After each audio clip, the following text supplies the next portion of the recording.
On estime que Fantasmagorie est le premier dessin animé de l'histoire. Il a été réalisé en 1908 et c'est l'un des premiers modèles de films d'animation dessinés à la main. Mais savais-tu que les peuples anciens amusaient déjà leurs enfants avec des dessins animés il y a environ 2,6 millions d'années? Une nouvelle étude révèle que les hommes des cavernes étaient les premiers à animer les images. Comment? Ils gravaient des dessins d'animaux sur des pierres et les plaçaient autour des feux. Lorsque la lumière commence à circuler, les animaux se mettaient à bouger et à se secouer dans tous les sens. Les sculptures préhistoriques prenaient ainsi vie à la lumière vacillante du feu, et les dessins semblaient sauter d'un point à l'autre comme s'ils voulaient faire la fête. Imagine à quel point il était amusant pour les familles préhistoriques de s'asseoir autour d'un feu et de créer ces sculptures animées. Il se trouve que certaines des anciennes peintures murales et gravures trouvées dans les grottes ont même été inspirées par cette vision illuminée par les ombres mouvantes des flammes. En gros, ces sculptures d'antan prenaient vie lorsque la lumière du feu les touchait, et les chercheurs ont réalisé un film montrant cet effet génial sur un modèle 3D de certaines gravures de chevaux. L'étude indique que notre cerveau est câblé pour visionner les choses en mouvement sous une lumière changeante, ce qui explique pourquoi ces gravures ont probablement eu une grande importance pour nos ancêtres. En d'autres termes, les hommes des cavernes se disaient « Hé, gravons des trucs sympas sur ce rocher, et quand on allumera un feu, on aura l'impression que ça bouge. » Et maintenant, ces scientifiques se sont dit « C'est fantastique, faisons un film pour vous expliquer tout cela, mesdames et messieurs. » Andy Needham et ses coéquipiers ont utilisé les technologies modernes de numérisation et de réalité virtuelle pour étudier 50 roches plates et sculptées appelées plaquettes faites de calcaire. Ces roches ont été trouvées dans le sud de la France dans les années 1800 et se trouvent désormais dans un musée à Londres. Elles sont recouvertes de 77 sculptures réalistes représentant toutes sortes d'animaux, comme des chevaux, des rennes et des chamois. Apparemment, l'Homo sapiens, qui avait beaucoup de temps devant lui, a réalisé ces gravures il y a 12 000 à 16 000 ans. Needham s'est rendu compte que beaucoup de ces roches sculptées avaient été abîmées par le feu, certaines étant couvertes de cendres blanches, d'autres ayant séché ou s'étant brisées à cause de la chaleur. En les examinant de plus près, il a découvert des bandes roses de décoloration résultant de dépôts de fer dans la pierre. Le plus intéressant, c'est que les gravures d'animaux étaient souvent superposées les unes sur les autres, parfois même fondues ou ajustées ensemble, comme une sorte de puzzle d'animaux préhistoriques. Plutôt que de jeter les anciennes et de tout recommencer, les artistes de l'Antiquité prenaient des parties du corps des animaux pour créer de nouvelles figures hybrides. Par exemple, l'une des pierres représente à la fois un cheval et une créature sauvage ressemblant à du bétail, connue sous le nom de bovidé. Dans ce chef-d'œuvre de l'art préhistorique, l'abdomen et le cou du cheval deviennent le dos et le cou du bovidé, tandis que la tête du cheval forme l'oreille du bovidé. Quelle façon créative de recycler! Les chercheurs estiment que les roches préhistoriques de Montastruc ont été utilisées par nos ancêtres pour se divertir aux heures de grande écoute. Plusieurs personnes ont sculpté les animaux. Des gens de niveaux de compétences différents ont fait montre de leur talent artistique et il s'agissait d'un travail de groupe. Le fait que ces roches aient été trouvées ensemble suggère également qu'il s'agissait d'une activité communautaire. C'est un peu comme si des familles s'étaient réunies autour de la télévision pour sculpter des pierres et applaudir leurs animaux préférés. Qui a besoin de Netflix quand on a la télévision paléolithique? Les gravures sur ces roches et les signes qu'elles ont été exposées à la chaleur suggèrent qu'elles ont été créées pour donner l'impression qu'elles bougeaient. Parfois, on voit des animaux différents dans des poses différentes, de sorte que l'un d'eux s'animait, puis un autre et encore un autre. C'est comme une version de Disney à l'âge de pierre. Des techniques similaires pourraient avoir influencé certaines peintures rupestres anciennes, comme celle de l'époustouflante grotte Chauvet dans le sud-est de la France. Les portraits d'animaux y sont également superposés, et certains semblent avoir été chauffés par des feux situés sous eux, ce qui signifie que nos ancêtres préhistoriques auraient pu être les premiers animateurs au monde. Très bien, puisque nous avons parlé de l'activité de loisir préférée de nos ancêtres, faisons un voyage dans le temps pour découvrir les jouets les plus anciens du monde. L'un des joujoux les plus antiques découverts est une simple balle en argile trouvée dans les ruines de l'ancienne Mésopotamie. Cela peut sembler être un vulgaire gadget, mais nos ancêtres s'amusaient avec dès 3000 ans avant notre ère. À l'époque, ils n'avaient pas de jeux vidéo fantaisistes ou de jeux de société élaborés, alors un ballon était le summum du divertissement. Mais les Mésopotamiens n'étaient pas les seuls à s'amuser. Dans la Grèce antique, les enfants se divertissaient avec des poupées en argile. En Égypte, les enfants avaient des jouets en forme d'animaux, mais aussi des poupées fabriquées à partir de matériaux comme l'argile, le papyrus et l'ivoire. Et le plus impressionnant, elles avaient des membres mobiles. Et oui, nos lointains aïeux jouaient déjà avec des mannequins articulés avant que cela ne devienne cool. Mais il n'y a pas que le plaisir qui compte. Les jouets avaient aussi un but pratique à l'époque. En fait, de nombreux jouets découverts par les archéologues étaient utilisés pour enseigner aux enfants des connaissances importantes.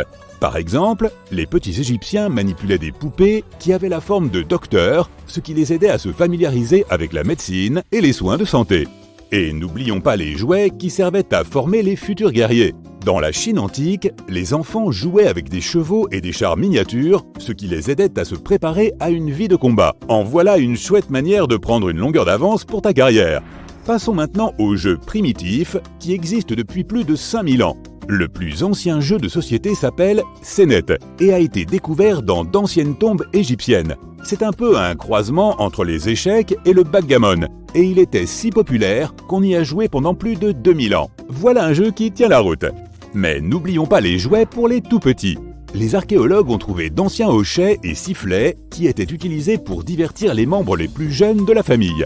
Et si tu pensais que la collection de joujoux de ton enfant était impressionnante, attends d'entendre parler de cette ancienne princesse égyptienne qui avait plus de 100 jouets en bois dans sa chambre. Mais le plus surprenant de tous était sans doute le yo-yo. C'est vrai, le yo-yo existe depuis plus de 2000 ans. Il a été inventé pour la première fois dans la Grèce antique et était souvent utilisé pour des batailles, crois-le ou non. Mais finalement, les gens ont réalisé qu'il était beaucoup plus amusant de simplement s'amuser avec et de faire des figures. Les billes sont aussi un accessoire qui divertit les petits et les grands depuis des milliers d'années. Dans la civilisation de la vallée de l'Indus, les archéologues ont trouvé des traces de billes datant d'il y a environ 5000 ans. À cette époque, on les fabriquait à partir de toutes sortes de choses. Tu as envie de deviner ? D'accord, je vais te le dire. Des noyaux de fruits et de petits morceaux de pierre lissée. C'est vrai, ces enfants de l'Antiquité faisaient preuve de créativité avec leurs jouets. Certains artisans sont même allés plus loin et ont fabriqué des billes en argile. Revenons aux Égyptiens de l'Antiquité et à leurs adorables bateaux miniatures faits d'ivoire, de bois et d'argile. Ces figurines peuvent être reconnues comme des jouets, mais elles étaient aussi censées représenter le passage de l'autre côté. Les enfants vikings avaient eux aussi des objets de ce type. Un bateau-jouet en bois, vieux de plus de 1000 ans, a été trouvé dans une ferme près de la côte norvégienne. Ce jouet ressemblait à un vrai bateau, et il devait être l'objet cool par excellence du moment. Tout comme les enfants d'aujourd'hui sont fous des voitures de course et des drones. Tu peux imaginer les petits de l'époque montrant leur bateau-jouet à leurs amis. Beaucoup de ces accessoires sont encore très amusants aujourd'hui. Il y en a beaucoup d'autres qui ont été laissés de côté, comme les soldats de plomb et les toupies.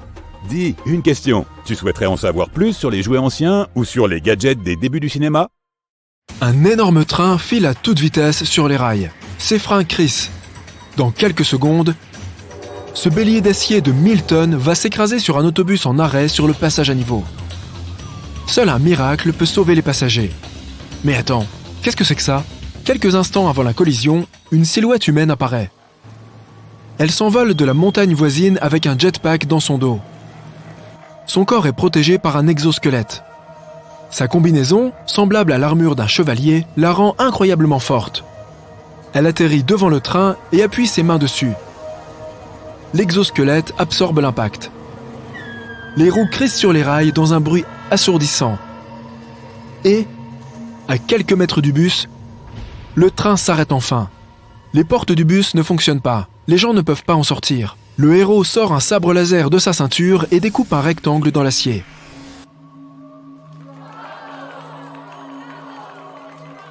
Ce scénario peut sembler fantastique, mais beaucoup de gadgets que l'on a vus dans les bandes dessinées et les films font désormais partie de notre réalité. L'exosquelette de Sarcos Robotics rend son propriétaire 20 fois plus fort, réduit les risques de blessures et ne limite pas ses mouvements. Ce modèle n'est qu'un des nombreux exemples. Dans un avenir proche, ces objets apparaîtront dans les rues et deviendront aussi familiers que les drones ou les hoverboards. Dans une telle combinaison, tu peux à la fois secourir des personnes et monter tout seul un réfrigérateur au premier étage. Mais l'armure semble incomplète si elle ne peut pas voler. Richard Browning est le fondateur de Gravity Industries, une entreprise qui développe des jetpacks. Il est aussi le pilote d'essai en chef. Son appareil se compose d'un grand moteur à réaction derrière le dos et de 2 petits sur chaque bras. La personne qui le porte ressemble à un personnage d'un film de science-fiction. Si tu pèses moins de 90 kg, ce sac à dos te permettra de voler. Le seul hic, c'est que, pour l'instant, sa fabrication coûte 440 000 $. Le sabre laser, quant à lui, est l'incarnation de la science amusante. Plusieurs générations de scientifiques, de blogueurs et de fans de Jedi ont essayé de créer leur modèle. Le principal composant envisagé pour le sabre laser est le plasma à haute énergie. La force du champ magnétique aidera le plasma à garder sa forme dans l'air. Mais il y a un problème. Pour faire fonctionner le sabre, il faut transporter un équipement lourd avec soi. Sans oublier les rayons ultraviolets et la chaleur qui proviennent du plasma chaud. La torche à vapeur métallique Burner est actuellement la meilleure alternative au sabre laser. Cet appareil peut découper une porte en métal en quelques secondes. Mais se battre avec une torche ne fonctionne pas. La cape d'invisibilité n'est plus un fantasme. L'entreprise canadienne Hypersteels Biotechnology Corp a développé un tissu qui te fait bel et bien disparaître. Il n'y a aucune magie là-dedans, juste les bonnes vieilles lois de la physique. Cette cape d'invisibilité crée une illusion d'optique qui te dissimule des regards indiscrets. Depuis 1985, l'overboard a suscité beaucoup d'attention de la part des gens du monde entier et les inventeurs essaient de recréer ce design depuis des décennies. De nombreuses entreprises ont développé leur design de skateboard volant. On peut citer l'overboard alimenté par un jet d'eau, par du kérosène brûlant, par l'électricité ou par des hélices rotatives. ArcSpax Endo a le modèle le plus proche du prototype de science-fiction. Il peut voler dans toutes les directions, tourner et freiner. Cela est possible grâce à 2 champs magnétiques qui se repoussent mutuellement. En 1947, les ingénieurs américains ont examiné une voiture et décidé que c'était un engin ennuyeux. Alors, pourquoi ne pas la faire voler ? Le résultat de leur travail a été le modèle 118 Convair Car. En gros, ils ont pris une voiture normale et ont attaché un avion miniature à hélice sur son toit. Les entreprises du monde entier continuent d'investir des millions de dollars dans le projet de voitures volantes, même si leurs voitures ressemblent aujourd'hui davantage à des drones ou des hélicoptères. De nombreux chercheurs sont persuadés que nous ne construirons jamais de voitures volantes, jugées trop coûteuses et trop dangereuses. Mais qui sait ? Au XIXe siècle, les gens disaient que ces charrettes à 4 roues ne remplaceraient jamais le cheval. Et aujourd'hui, un trajet confortable sur l'autoroute est quand même plus rapide que de monter à cheval à travers champs. Pendant que les ingénieurs essayent de faire voler les voitures, leurs collègues ont fait en sorte qu'elles n'aient plus besoin de conducteur. L'ordinateur prend les commandes. Si tu dois aller au supermarché ou au restaurant, ta voiture autonome choisira elle-même le meilleur itinéraire. Elle sait aussi se garer, ce qui pour certains n'est pas négligeable.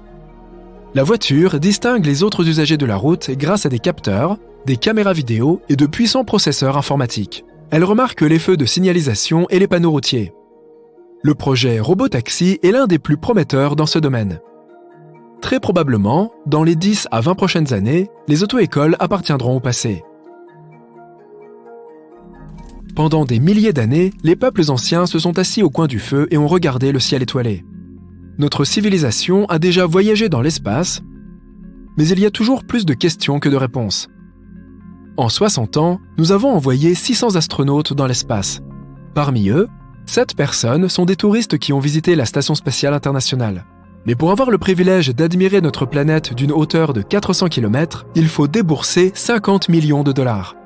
SpaceX et son propriétaire Elon Musk sont prêts à établir une colonie sur Mars d'ici 2050. 1 million de personnes s'installeront dans la toute première ville martienne. Mais il n'est pas nécessaire de monter à bord d'un vaisseau spatial pour avoir l'impression d'être sur une autre planète. 80% des océans du monde sont encore inexplorés et non cartographiés. Des fabricants de sous-marins proposent d'explorer les fonds marins dans le confort. Pour cela, ils ont développé des designs de yachts sous-marins qui allient confort et sécurité. Le sous-marin privé Migaloo M5 est presque aussi long que la tour Montparnasse est haute et peut rester sous l'eau pendant 4 semaines. L'ensemble comprend un hangar avec un hélicoptère, des jet skis et des mini-bathyscaphes. Il n'y a pas encore d'acheteurs, mais ce n'est qu'une question de temps. Maintenant, imagine que tu es un plongeur sous-marin au fond de l'océan.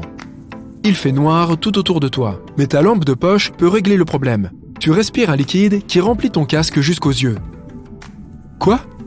Nous ne pouvons pas respirer de l'eau, ou, par exemple, du soda, non pas parce que ces substances sont liquides, mais parce qu'elles ne contiennent pas assez d'oxygène. À l'avenir, les plongeurs sous-marins respireront un liquide enrichi en oxygène. Cela permettra aussi de plonger en profondeur. La société américaine Second Sight Medical Products a développé un œil artificiel qui peut redonner la vue à une personne aveugle. Il s'appelle Argus II. Il s'agit en fait d'un implant rétinien électronique et c'est la première étape vers la création de l'œil bionique. Peut-être qu'à l'avenir, il sera capable de faire un zoom avant et arrière sur les objets, de rendre une image plus nette ou de voir les infrarouges. Les lunettes de réalité augmentée n'ont pas encore atteint la perfection technique, mais la plupart des futurologues sont convaincus qu'elles changeront notre monde, tout comme l'a fait Internet. Pourquoi aurais-tu besoin d'une télévision ou d'un ordinateur ? À ta demande, tes lunettes abaisseront devant toi un écran virtuel de n'importe quelle taille avec tes séries préférées. Il en va de même pour les meubles, les vêtements, la vaisselle. Tout cela sera remplacé par des objets virtuels. Les lunettes de réalité augmentée numériseront tout objet qui t'entoure et le feront ressembler à ce que tu veux. Jusqu'à ce que tu les enlèves, bien sûr. Aujourd'hui, tu admires un paysage méditerranéen par la fenêtre. Et demain, tu auras une vue de Times Square. Les disques durs et les lecteurs optiques des ordinateurs stockent d'énormes quantités de données, mais cette technologie n'est pas fiable. Avec le temps, les disques deviennent illisibles. Les scientifiques ont presque résolu ce problème. Ils ont appris à écrire des données électroniques dans l'ADN de bactéries vivantes.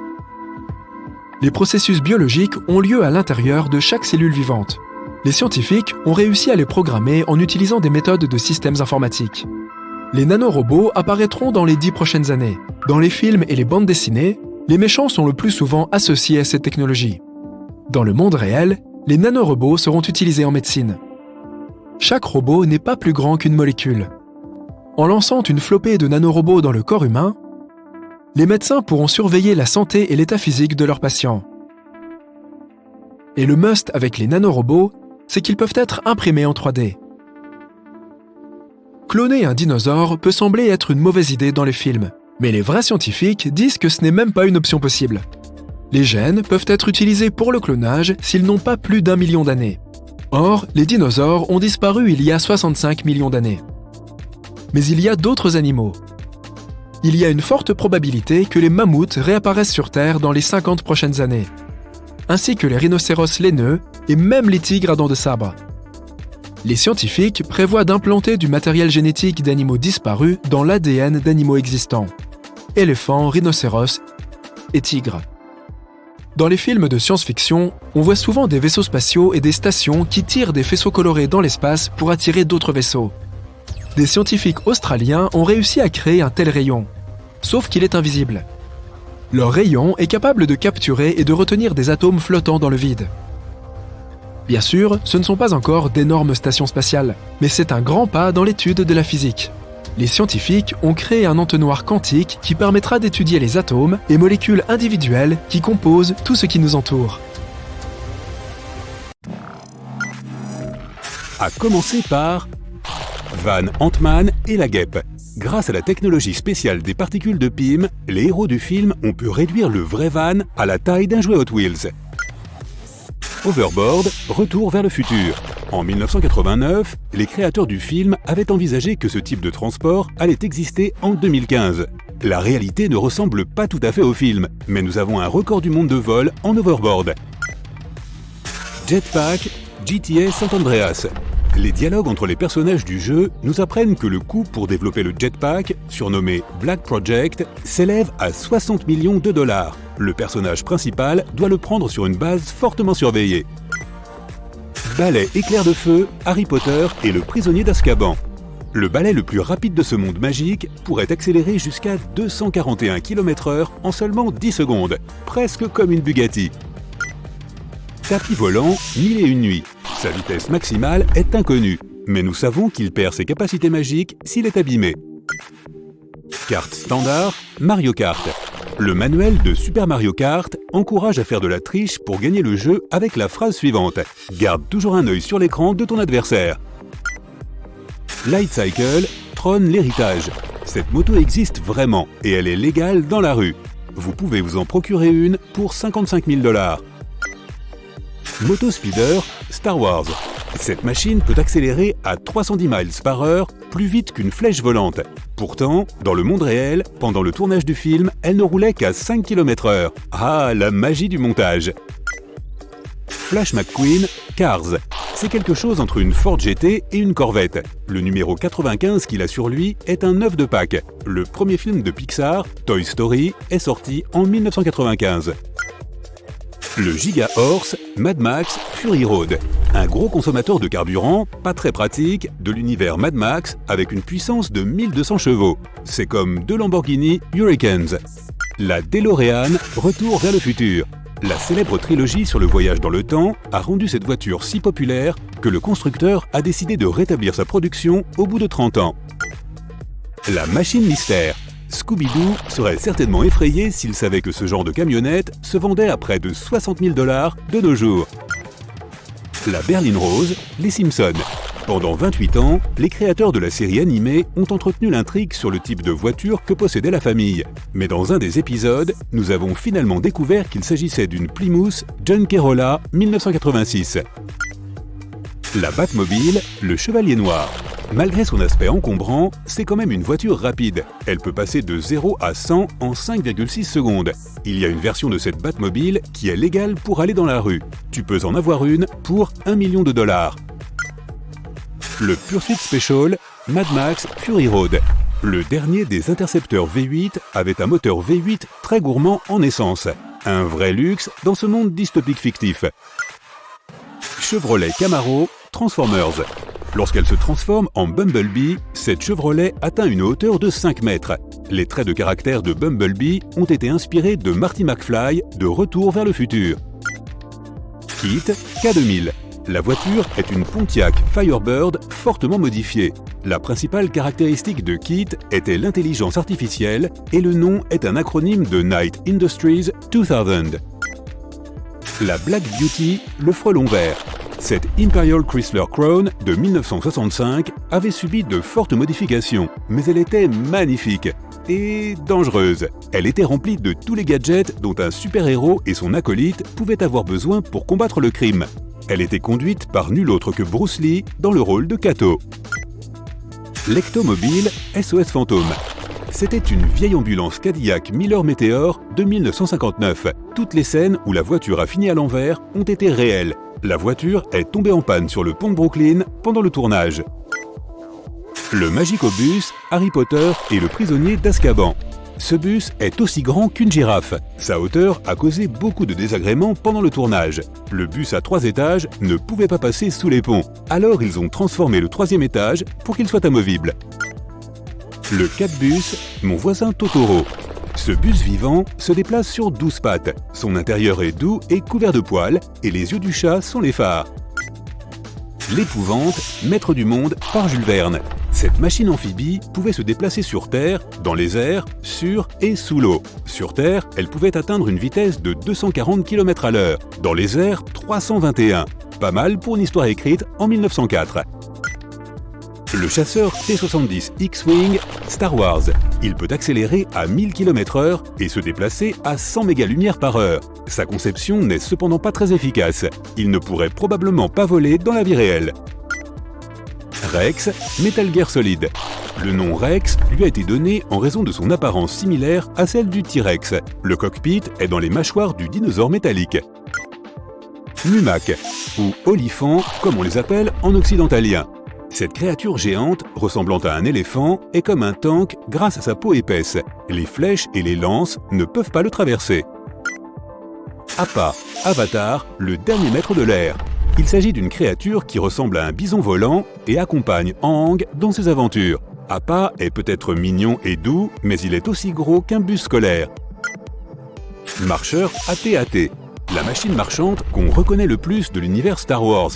L'inspiration pour sa conception est le Paraceratherium. Répète avec moi, Paraceratherium, un rhinocéros sans cornes préhistorique qui a vécu il y a 30 millions d'années. Le Dreadnought, Il s'agit d'un camion-citerne qui ferait presque la longueur d'un court de tennis. C'est la voiture la plus puissante de l'univers de Death Race. Le Blackbird X-Men. L'équipe de mutants super-héros se déplace dans un jet fortement inspiré d'un Lockheed SR-71. Sauf que celui-ci peut décoller et atterrir verticalement. Il peut accélérer jusqu'à 3500 km/h. Faucon Millennium, Star Wars. Le morceau de ferraille le plus rapide de la galaxie existe aussi dans la vraie vie. Une réplique exacte a été construite pour le tournage de l'un des films. Sandcrawler, Star Wars. L'abri mobile géant des Jawa est équipé d'un champ magnétique qui permet à la machine d'avaler le métal et les droïdes comme un aspirateur. Tripod, la guerre des mondes. Cette terrifiante machine était équipée d'un rayon ardent et de tubes qui émettent un nuage de fumée noire toxique. Ces extraterrestres auraient facilement pris le contrôle de notre planète, sauf pour les bactéries contre lesquelles ils n'étaient pas immunisés, mais l'humanité l'était. Oups, spoiler! Le Black Pearl, pirate des Caraïbes. C'est le vaisseau le plus rapide de l'univers des pirates. Le navire utilisé pour le tournage s'appelait en fait The Sunset. Le Hollandais volant, pirate des Caraïbes. Selon la légende, le capitaine de ce navire a jeté une malédiction sur tout l'équipage et ne pouvait plus aller sur Terre. La malédiction n'a pas été levée, alors peut-être que ce navire dérive encore sur les océans. Endurance, Interstellar. Le film est incroyablement précis par rapport aux détails. Cette station en forme d'anneau, presque aussi large qu'une aile de Boeing 747, pourrait fonctionner dans la vraie vie. Le château mobile de Howl. Il est gigantesque et intimidant, mais l'énorme canon qu'il a dessus ne fonctionne pas. Le château, haut de 20 étages, se déplace la plupart du temps en silence. Nautilus, 20 000 lieues sous les mers. Ce sous-marin fictif était aussi long que 3 baleines bleues et atteignait la vitesse d'une autoroute. L'endroit le plus isolé de la Terre, Point Nemo dans le Pacifique Sud, a été nommé d'après le capitaine du navire. Attends, ce n'est pas le nom du petit poisson clown du film de Disney ? Gypsy Danger, Pacific Rim. Ce robot géant a été créé pour combattre les monstres comme Godzilla. Il est 10 fois plus lourd qu'un Airbus A330. Megazord, Power Rangers. Chacun des Mighty Morphing des Power Rangers pouvait invoquer son propre robot Zord. Mais lorsque les ennemis devenaient trop gros, l'équipe se rassemblait en un Megazord plus grand que la Statue de la Liberté. Normandie, Mass Effect. C'est la frégate que le commandant Shepard a utilisée pour sauver la galaxie 3 fois. Elle avait un excellent système de furtivité qui la rendait invisible aux autres vaisseaux. Shield Helicarrier, Univers Marvel. Cet énorme avion ne pourrait tout simplement pas exister dans la vraie vie, mais la technologie est beaucoup plus avancée dans ce monde fictif. Alors ils réussissent à fournir de l'énergie à une machine de cette taille. USS Enterprise, Star Trek. Il y avait au total 9 vaisseaux spatiaux Enterprise. Celui-ci était équipé d'un moteur à distorsion, ce qui lui permettait de voyager beaucoup plus vite que la vitesse de la lumière. Snowpiercer. C'est un géant parmi les trains. Lorsque le monde a gelé, lors d'une nouvelle ère glaciaire, ce train a fait le tour du monde en boucle sans s'arrêter. Destroyer stellaire de classe impériale, Star Wars. Nous sommes officiellement entrés dans le territoire des milliards. Le coût de ce navire colossal s'élève à près de 4 milliards de crédits impériaux. À titre de comparaison, dans l'univers de Star Wars, on peut acheter un petit vaisseau spatial pour seulement 10 000 crédits. Londres, Mortal Engines. Oui, c'est une ville qui bouge. La méga métropole, 3 fois plus haute que la Burj Khalifa, se déplace à l'aide de 7 roues géantes. Elle a absorbé d'autres petites villes en cours de route. Standard Island, l'île à hélice. Cette île flottante, de forme ovale, mesure 6 km de long et 5 km de large. Elle a été conçue pour parcourir les eaux de l'océan Pacifique. Oh, et seuls des millionnaires vivent dessus. Vigor, Star Trek. Il s'agit d'une créature qui ressemble à un vaisseau spatial. Dans l'univers Star Trek, l'USS Enterprise pourrait voler librement à l'intérieur de ce monstre. L'étoile de la mort, Star Wars. Cette gigantesque station spatiale sphérique compte 560 ponts et accueille 2,4 millions de passagers et de membres d'équipage. Oh oh, boum! Spoiler! TARDIS, Doctor Who. De l'extérieur, elle ressemble à une cabine de police britannique normale. Mais si nous parlons de l'intérieur de la machine à voyager dans le temps du docteur, eh bien sa taille est infinie. Lors des premiers stades de la recherche, les scientifiques ont reconstitué le mégalodon comme une version plus grande et un peu plus dangereuse que le grand requin blanc. Les films ont ensuite suivi le mouvement, ajouté quelques détails de leur côté et tadam! Nous avons un géant marin qui pouvait mesurer jusqu'à 27 mètres de long. Attends. Les mégalodons mesuraient généralement entre 15 et 16,5 mètres, et parfois jusqu'à 18 mètres. À titre de comparaison, une piste de bowling fait 18 mètres de long. Un bus scolaire mesure environ 13,5 mètres, et une personne moyenne mesure 1,78 m. Alors oui, pas mal mégalodon, mais pas encore 27 mètres. Son poids était d'environ 50 à 60 tonnes, soit quelque chose comme 10 éléphants adultes, ou même un Boeing 737. Mais il ne s'agit que des femelles. Les demoiselles étaient presque 2 fois plus grosses que les mâles. Autre différence entre le film et la réalité. Le mégalodon n'a aucun rapport avec le grand requin blanc. Le mégalodon est en effet le dernier descendant d'une lignée de requins complètement différente. En plus, son espèce est environ 3 fois plus grande qu'un grand requin blanc moyen. Il a un nez plus court et une mâchoire beaucoup plus plate qui donne presque l'impression d'être écrasé. De plus, les nageoires pectorales du meg sont plus longues que celles du grand requin blanc. Les prédateurs anciens mangeaient beaucoup, ils avaient donc besoin de quelque chose pour supporter leur poids. Ils avaient cependant tous les deux un excellent sens de l'odorat, si bien que, même à l'époque préhistorique, ce n'était pas une bonne idée de se baigner avec un morceau de viande crue à la main. Et ce n'est pas non plus sans danger aujourd'hui.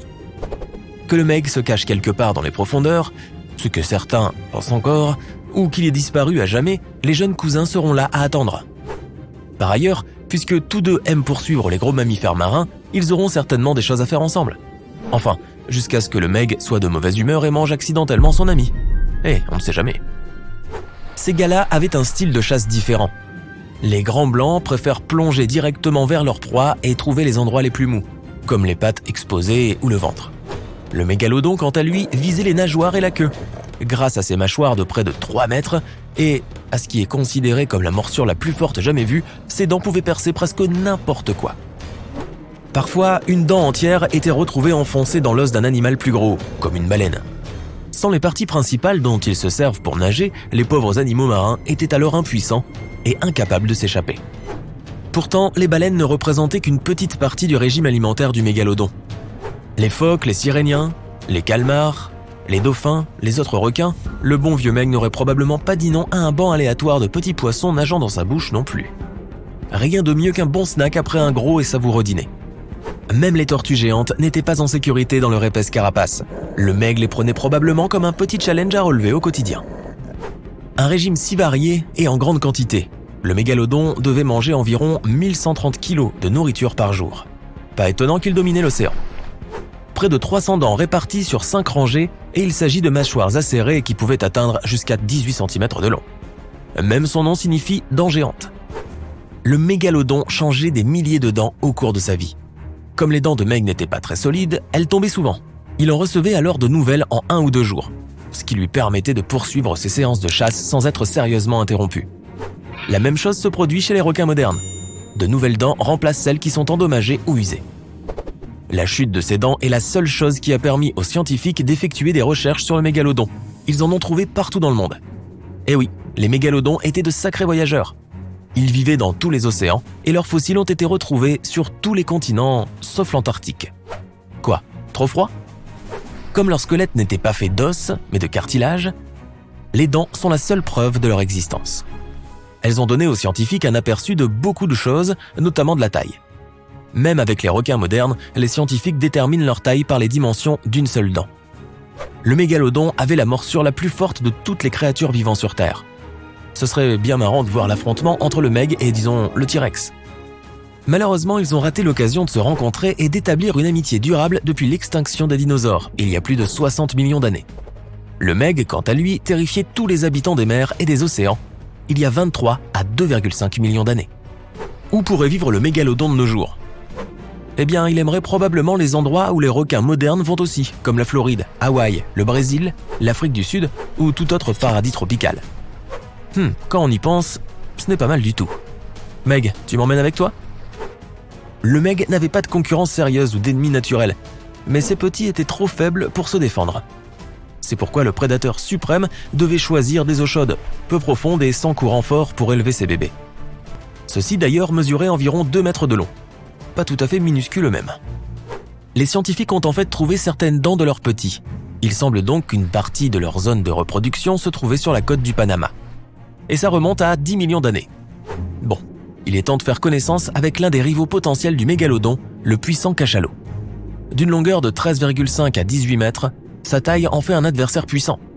Les cachalots modernes n'ont pas d'aussi grandes dents, mais leurs ancêtres, qui vivaient il y a environ 13 millions d'années, étaient bien équipés.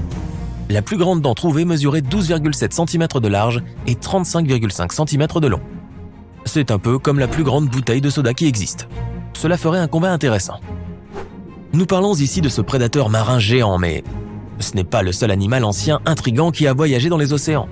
En fait, les requins font partie des plus anciennes créatures de notre planète. Plus anciennes que les insectes, les mammifères, les dinosaures et même les arbres. Des extinctions massives ont anéanti la plupart des formes de vie sur Terre, des astéroïdes géants sont tombés sur sa surface, des continents se sont séparés et tant d'autres choses se sont produites. Mais les requins étaient là, vivants, persévérants, apparemment sans aucun contact avec le monde extérieur, en mode chill, à profiter de leur vie. L'aiguille à commun est en fait l'un des premiers animaux à avoir une mâchoire. Il ne pouvait pas faire grand-chose avec cette mâchoire puisqu'elle ne faisait que 30,5 cm de long. Ouais, les megs ne s'embêteraient même pas avec celui-là. Et c'était même pas un vrai requin, il y avait juste un air de ressemblance. Si tu t'es déjà demandé à quoi ressemblait une combinaison d'anguille et de requin, eh bien la voilà. Le requin anguille préférait l'eau douce. Mesurait jusqu'à 1 mètre de long et s'est éteint il y a environ 200 millions d'années. Comme les dinosaures sont apparus il y a environ 230 millions d'années, le requin anguille était probablement là pour les accueillir chaleureusement, leur préparer un buffet, mais les dinosaures l'avaient malheureusement pris pour un dessert. S'il était encore en vie, ce prédateur causerait la panique sur les belles plages de sable pendant les vacances. Le requin Ginsu. Il a été surnommé d'après les couteaux Ginsu, en raison de son énorme gueule composée de près de 500 dents acérées comme des rasoirs. L'un des passe-temps de ce requin monstrueux était de s'attaquer aux grosses tortues. D'accord, sérieusement, c'est quoi cette histoire de requin-tortue ? Les requins à dents de ciseaux. Ah, maintenant on parle. Ces animaux vivaient il y a environ 300 millions d'années et avaient une tête aux formes étranges. Le plus étrange, ce sont leurs mâchoires. Ce requin ne se débarrassait pas de ses vieilles dents usées, mais en faisait pousser de nouvelles à l'arrière. Celles de l'avant étaient ensuite poussées vers l'avant et, avec l'âge, le requin a pris un aspect très étrange de dents ciseaux. Les scientifiques ne savent toujours pas pourquoi il devait être comme ça. Même pendant le long règne du Meg, notre prédateur antique préféré n'était pas le seul requin géant effrayant qui existait. Comme... je n'arrive pas à prononcer son nom, alors je l'appellerai simplement Monsieur C. Malheureusement, on n'a pas trouvé assez de fossiles pour obtenir plus d'informations. Mais certaines recherches indiquent qu'il avait des dents de plus de 12,7 cm de long. Cela implique aussi qu'il pouvait probablement atteindre 6 mètres de long. Oh, si seulement il avait laissé quelques dents de plus. Je suppose que le Meg ne serait pas la seule star de cinéma de cette époque. Si près, c'est... si près. Ça y est, tu y es. Le plus grand divertissement de tous les temps. Le cinéma Full Day. Tu entres dans une salle sombre avec un grand écran rond. Tu mets un casque et tu sens des millions de capteurs se connecter aux neurones de ton cerveau. 3, 2, 1, et tu deviens le personnage principal d'un film incroyable. C'est la nuit. Tu es dans ton lit. Tu te blottis dans tes couvertures à cause du froid vivifiant. Tu entends des bruits inquiétants, comme si quelque chose grattait les murs de l'intérieur. Tu te lèves du lit et tu sens une tension croissante dans l'air. Tu te diriges vers l'interrupteur. Tu te retournes et tu remarques une silhouette sombre derrière toi, juste à côté de ton lit. Ses traits sont cachés par l'ombre, mais elle te regarde fixement. Tu réalises que c'est un film d'horreur et tu allumes les lumières. La forme disparaît. Tu éteins à nouveau la lumière, mais le fantôme n'est plus là. Tu entends un ricanement bas et rauque. Au plafond, une vieille femme se tient à 4 pattes. Elle hurle et saute sur toi. Le cœur battant, tu te précipites hors de la pièce et tu lui fermes la porte au nez. Tu as de la chance que ce ne soit qu'un film. Sinon, tu aurais fait des cauchemars après ça. Tu es dans la cuisine maintenant. Par les fenêtres, les premiers rayons du soleil levant apparaissent. Une sorte de musique entraînante est diffusée, mais tu ne comprends pas d'où elle vient. Un mixeur, 2 œufs et une brique de lait sont sur la table. Tu te prépares un shake protéiné et tu remarques que tu portes déjà un survêtement. Tu sors, la musique devient plus forte et tu commences à courir. Les bâtiments et les rues défilent devant toi en quelques secondes. Tu te sens encouragé et tu réalises que tu es maintenant dans un film de sport. Tu es en pleine forme et prêt à réaliser des exploits. Mais ta bonne humeur disparaît au moment où un bâtiment à côté de toi explose.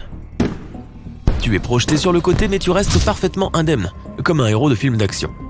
Il y a d'autres explosions à proximité et tu commences à courir pour survivre. Un 4x4 aux vitres teintées apparaît au coin de la rue. Tu glisses par-dessus son capot et enfourches une moto de sport garée juste derrière. On aurait dit qu'elle t'attendait, prête à partir. Tu t'éloignes de la poursuite. Derrière toi, l'asphalte craque, les voitures sont projetées sur le côté comme des jouets, les vitres se brisent. Devant toi, tu vois un énorme camion avec un tremplin en bois flanqué en travers. Tu tournes la poignée d'accélérateur au maximum, la moto prend du régime et tu es déjà dans les airs. Et au bon moment aussi, une énorme explosion se produit juste derrière toi. Tu passes à travers une fenêtre du bâtiment le plus proche et tu t'éjectes de la moto. Tu es dans une pièce grise avec de vieux meubles. La fenêtre par laquelle tu es entré est déjà intacte et les gouttes de pluie tapent sur la vitre. Tu te sens épuisé et confus. Tu marches d'un côté à l'autre en regardant la rue en contrebas. Soudain, tu ressens une impulsion créative. À ce moment-là, tu remarques un bureau avec une machine à écrire dans le coin. Tu t'assieds et tu commences à taper de façon effrénée. Des mots et des phrases jaillissent de ton esprit sur une feuille de papier vierge. Tu es persuadé que tu es en train d'écrire un chef-d'œuvre. En réalité, le texte est un charabia complet. Mais pas pour toi, la tension est si forte que tu te mets à pleurer. Les heures passent, en quelques secondes, la nuit et le jour se remplacent et tu te retrouves avec une pile de pages écrites sur ton bureau. Tu attrapes le manuscrit et tu vois l'éditrice le lire. Une larme coule sur sa joue et elle dit que tu as écrit quelque chose d'incroyable. « Mais à quel prix ?» réponds-tu. « Ce livre m'a tout pris. Tu n'as aucune idée de ce qu'il t'a pris exactement, mais tu le ressens parce que tu es dans un drame. » Tu quittes le bureau de l'éditrice et tu te retrouves dans la rue, en plein milieu d'un embouteillage. Un homme passe la tête par la fenêtre d'une voiture et dit « Salut étranger, quelle journée ?» Un cycliste passe en criant « Un temps parfait pour pédaler !»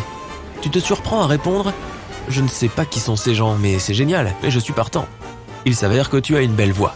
Les gens autour de toi sortent de leur voiture et chantent avec toi. Un corbeau assis sur un lampadaire et des pigeons qui passent par là se joignent également à la chanson. Tout le monde autour danse comme s'ils avaient répété et un camion de pompiers asperge la foule d'eau. La chanson devient de plus en plus forte. Tu veux vivre, tu veux vivre, tu veux vivre pour toujours dans la comédie musicale. Waouh, c'était génial. Tu entres dans une ruelle sombre et tout ce qui t'entoure s'estompe en nuances de noir et de blanc. Tu portes un chapeau des années 50. Tu entends le hurlement des sirènes de police, les cris de quelqu'un, le bruit du verre qui se brise. Cette ville, embourbée dans la cupidité et le vice. Il semble que tu viennes de proférer cette pensée à voix haute. Super, maintenant tu es dans un film noir. Tu es assis dans un bureau, un verre vide et des notes éparpillées sont sur la table. 17 décembre 1954, je n'ai pas dormi depuis 2 jours maintenant. Une belle femme apparaît dans l'embrasure de la porte. « Inspecteur, j'ai besoin de votre aide, dit-elle. » Tu conduis une vieille bagnole à travers la nuit dans une ville en noir et blanc. Tu réalises que ce n'est pas un film, mais la bande-annonce d'un film policier. L'image change avec une musique intense. Maintenant, tu te disputes à propos de quelque chose avec ton partenaire. Ensuite, tu es au milieu d'une poursuite en voiture. Tu donnes un coup de pied dans une porte. Haut les mains. Gros plan de menottes que l'on attache au poignet de quelqu'un. La musique devient plus intense et une voix off dit « Cet été ». Tu jettes une allumette enflammée sur le sol et tout s'embrase. Des billets de banque tombent du ciel. L'image suivante te montre en train de marcher sous une pluie battante. Des gouttes tombent de ton chapeau au ralenti. Tu souris. Un inspecteur lugubre à souhait, dit la voix, et la bande-annonce se termine. Et en un clin d'œil, le monde retrouve ses couleurs. Tu passes dans une rue animée et tu vois une peau de banane posée sur la route. Tu la contournes et tu entends des rires. Tu ne comprends pas d'où cela vient, mais tu vois 2 vendeurs de fruits à proximité. L'un d'eux donne de l'argent à l'autre car il vient de perdre un pari. Le perdant te demande « C'était si difficile de glisser et de tomber ?» Tu réponds en haussant les épaules et tu entends à nouveau ce rire. C'est comme si une foule de personnes invisibles te regardaient et riaient de chacun de tes gestes. Bon, tu es dans une sitcom. Une mamie passe par là et glisse sur la peau de banane. Heureusement, tu la rattrapes à temps. Le vendeur qui a gagné le pari rend l'argent et tu entends à nouveau les rires. « Vous savez, jeune homme, depuis 100 ans, personne ne m'a jamais sauvé d'une peau de banane. » Avoue la mamie. Les rires dans les coulisses deviennent plus forts. Tu es agacé et tu te précipites dans le supermarché le plus proche. Tu marches entre les rayons et remplis ton caddie de provisions. Plusieurs personnes s'approchent de toi de différents côtés et te filment avec des caméras aux objectifs énormes. L'un d'entre eux est même allongé sur le sol, caché derrière des cartons de pommes. Ils sont sûrs que tu ne peux pas les voir. Une voix calme et agréable dit « La sensation de faim l'incite à mettre plus de nourriture dans le chariot. À la caisse, cet être humain comprendra qu'il n'a peut-être pas assez d'argent pour tout acheter. » Tu es d'accord avec la voix et remets la bouteille de lait chocolaté sur l'étagère. Des personnes munies de caméras te suivent à distance. À présent, ils passent par un rituel courant pour l'espèce humaine. Faire la queue pour acquérir sa pitance. Tu es probablement dans un documentaire animalier en ce moment. Tu comprends donc ce que ressentent les animaux. Tu sors du supermarché et soudain, un tremblement de terre se produit. Les gens crient tout autour et des vaisseaux spatiaux apparaissent dans le ciel. Une invasion extraterrestre. Tu montes dans une voiture noire et elle se transforme en vaisseau spatial. Tu manœuvres dans le ciel en esquivant les explosions. Les vaisseaux ennemis te poursuivent. Tu appelles ton fils adulte au téléphone. « Fils, je ne te l'ai jamais dit avant, mais je t'aime énormément. Tu as beau être un poulet, tu es la personne qui compte le plus dans ma vie. Prends soin de toi. »« Papa, qu'est-ce qui se passe ? Papa ?» demande le fils. Mais tu éteins le téléphone. Tu es dans un film de science-fiction avec une petite pointe de drame. Ton vaisseau spatial entre dans l'espace et tu vois l'énorme arche des envahisseurs. Tu te faufiles parmi les ennemis et tu t'écrases sur leur centre de commandement. Une énorme explosion illumine l'espace. L'humanité a gagné. Tu es déclaré martyr, mais personne ne sait que tu as réussi à t'extraire de ton vaisseau spatial au dernier moment. Maintenant, tu mènes une vie paisible avec ta famille dans un village reculé. Fin. Avec toi-même. Bientôt dans les salles.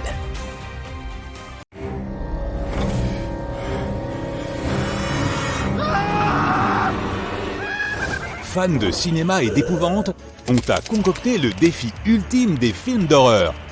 À partir d'éléments aléatoires tirés des intrigues de films et séries, tu devras deviner de quelle œuvre il s'agit.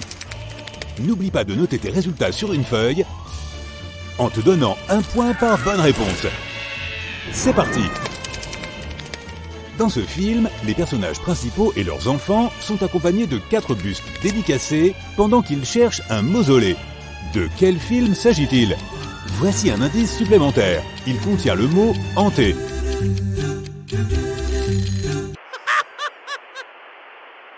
Il s'agit du film « Le manoir hanté » de Disney, sorti en 2003. Tu peux aussi trouver une attraction du même nom à Disneyland. Et d'ailleurs, le film est basé sur l'attraction et non l'inverse. Dans ce film, le voisin du personnage principal fait fuir les enfants et confisque leurs affaires. Connais-tu son nom?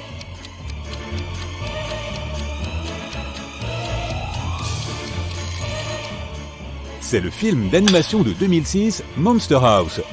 L'un des scénaristes a reçu une lettre stipulant que le film provoquait des cauchemars à son auteur. Si tu ne l'as pas encore vu, découvre par toi-même si tu es dans le même cas. Dans ce film, le personnage principal voyage dans un monde où toutes les créatures ont des boutons à la place des yeux. De quel film s'agit-il?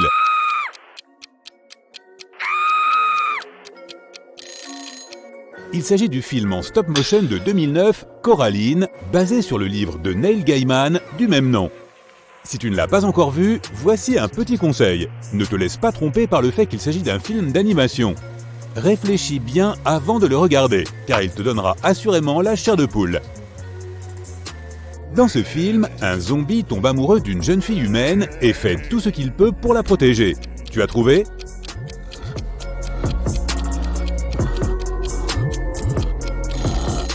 Il s'agit de Warm Bodies, sorti en 2013 et basé sur un roman.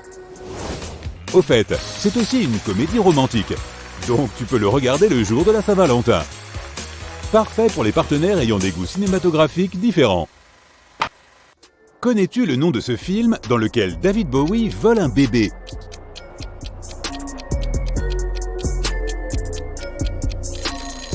Ce film s'appelle Labyrinthe et il est sorti en 1986.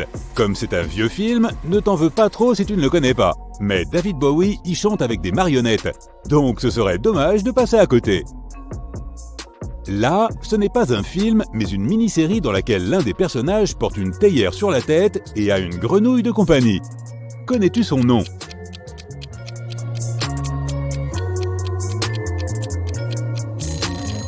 C'est La Forêt de l'étrange. Cette série animée de 10 épisodes a été diffusée en 2014, mais elle est rapidement devenue un classique. L'antagoniste de ce film est un bioexorciste et son nom se compose de 2 mots anglais signifiant respectivement un insecte et une boisson. Peux-tu trouver le film?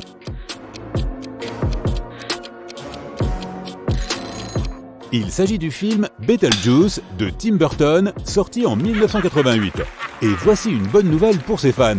Plus tôt cette année, il a été annoncé qu'il y aurait une suite. Le film suivant raconte l'histoire d'un vampire qui retourne dans sa maison ancestrale après avoir été emprisonné pendant près de 200 ans pour découvrir que ses descendants dysfonctionnels ont besoin de son aide. Tu as trouvé ?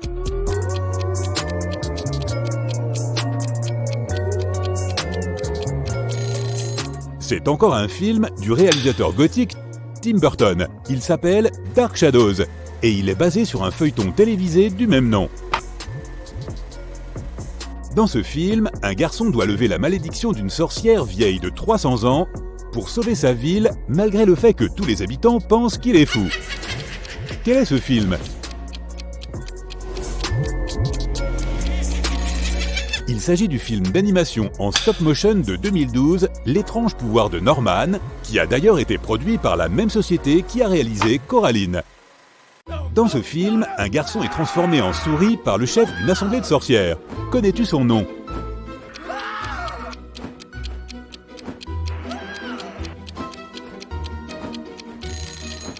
Ce film, basé sur un roman de Roald Dahl, s'appelle Les sorcières, et il a en fait deux versions.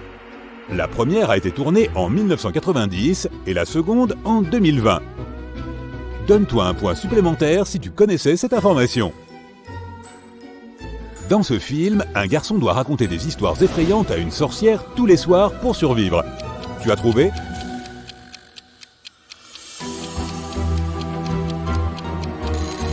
C'est le film de 2021 intitulé « Les pages de l'angoisse ». Dans ce film, des monstres qui sont en fait des personnages de livres prennent vie et l'auteur des livres doit les arrêter avec l'aide de quelques adolescents avant qu'ils ne fassent des ravages dans leur ville. Quel est son nom ?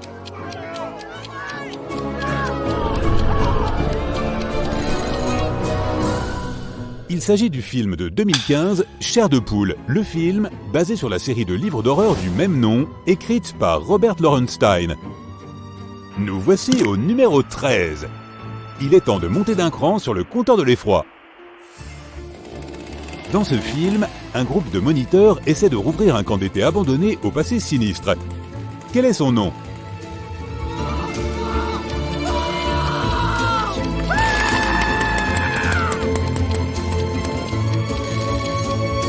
Ce n'est rien d'autre que le classique de 1980, Vendredi 13 bien sûr. Fait intéressant, la franchise Vendredi 13 compte 12 films à ce jour. Le film suivant suit une jeune femme enceinte avec des voisins bizarres dont elle pense qu'ils ont des intentions sinistres pour son bébé. Connais-tu le nom du film ? Il s'agit du film de 1968, Rosemary's Baby, que son producteur pensait même être maudit en raison de certains événements tragiques qui ont eu lieu pendant le tournage. Dans ce film, après avoir appris une nouvelle malheureuse, une femme et sa famille commencent à découvrir des secrets terrifiants sur leurs ancêtres.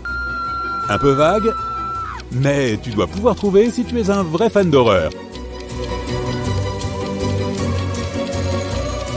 C'est le film de 2018, Hérédité. Au fait, savais-tu que son réalisateur a présenté ce film comme un drame familial ? Penses-tu qu'il faut profiter de la vie à tout instant ou que le travail c'est la santé ? Si tu penches pour la première option, alors quel personnage de film pense la même chose que toi ? L'expression « all work and no play makes Jack a dull boy », qui signifie que l'on devient ennuyeux à force de travailler tout le temps, est tirée de The Shining de Stanley Kubrick, basé sur le roman de Stephen King du même nom. Si tu étais un personnage de ce film, tu devrais vivre dans un silence complet pour pouvoir survivre. Peux-tu nommer ce film ?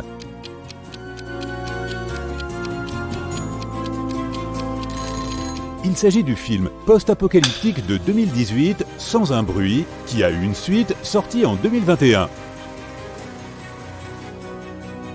Dans ce film, un groupe de losers doit détruire un monstre d'égout qui change de forme.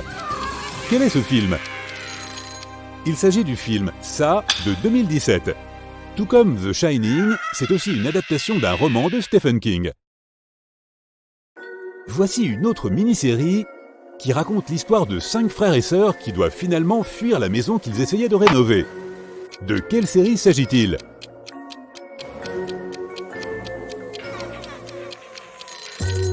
Cette mini-série de 10 épisodes s'appelle The Haunting of Hill House et c'est en fait le premier volet de la série d'anthologie The Haunting. Et si on terminait sur une note plus légère pour que tu puisses quand même arriver à t'endormir dans le noir? Dans ce film, une plante géante chante pour être nourrie. Tu vois de quoi il s'agit?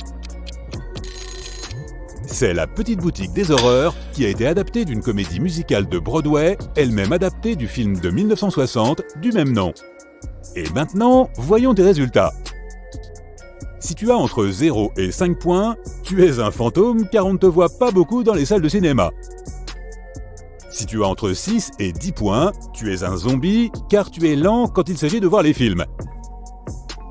Si tu as entre 11 et 15 points, tu es un loup-garou qui rate de temps en temps un film à cause des nuits de pleine lune. Et si tu as entre 16 et 21 points, tu es un vampire qui boit tous les films. Es-tu prêt à découvrir quel média social tu pourrais être? Commençons. 1. Qu'est-ce qui te rend le plus heureux? A. Voyager ou faire du shopping. B. Aider les autres. C. Apprendre de nouvelles choses. D. Passer du temps avec ma famille.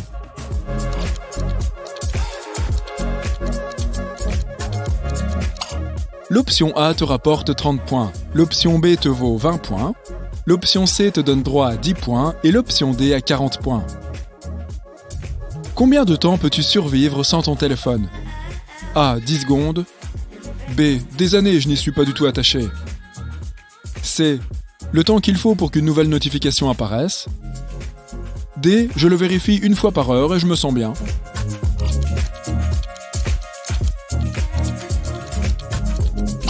Si tu as choisi A, ajoute 40 points à ton score. Si tu as choisi B, tu gagnes 10 points. C te rapporte 30 points et D 20 points. 3. As-tu beaucoup d'amis? A. Pas vraiment, je me concentre sur ma réussite et mon développement personnel. B. 1 ou 2 depuis le lycée, nous sommes toujours très proches. C. Il y en a beaucoup, nous nous rencontrons souvent. D. J'avais beaucoup d'amis, mais nous ne nous voyons pas souvent.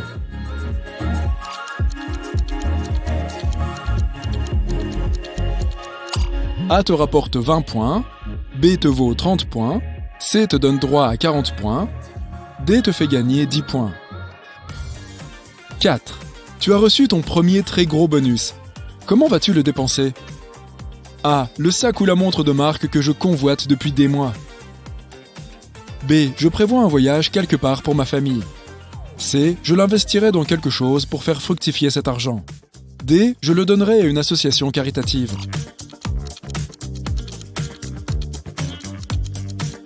Si tu as choisi l'option A, tu obtiens 10 points.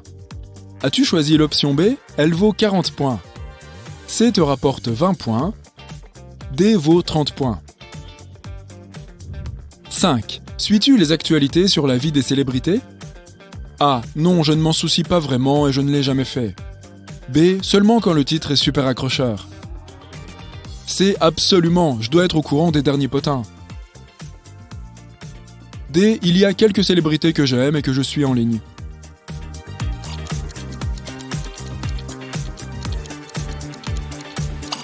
A ajoute 10 points à ton score. B vaut 20 points et C est une option de 30 points. D te rapporte 40 points. À quoi te servent les médias sociaux? A. Pour t'exprimer, générer du contenu cool et avoir des followers. B. Pour se motiver, apprendre et grandir. C. Pour toujours savoir ce que font les autres. D. Pour s'exprimer sur des sujets importants.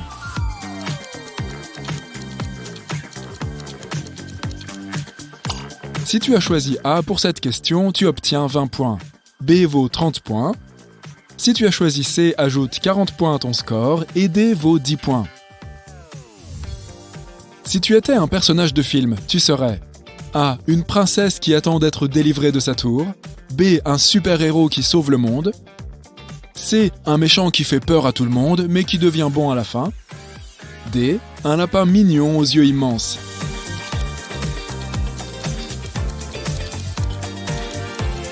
A te rapporte 20 points, B en vaut 10, C est une option à 30 points et D te donne 40 points.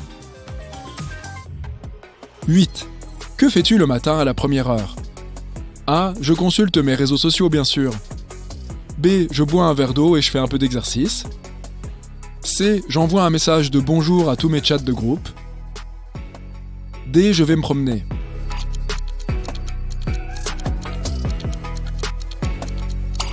A ajoute 40 points à ton score, B vaut 10, C 20 points et D 30 points. 9. Fais-tu facilement confiance aux gens?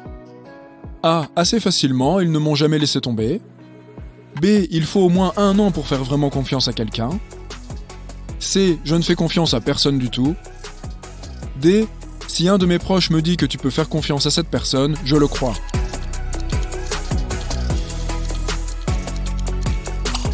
Si tu as choisi A, ajoute 40 points à ton score.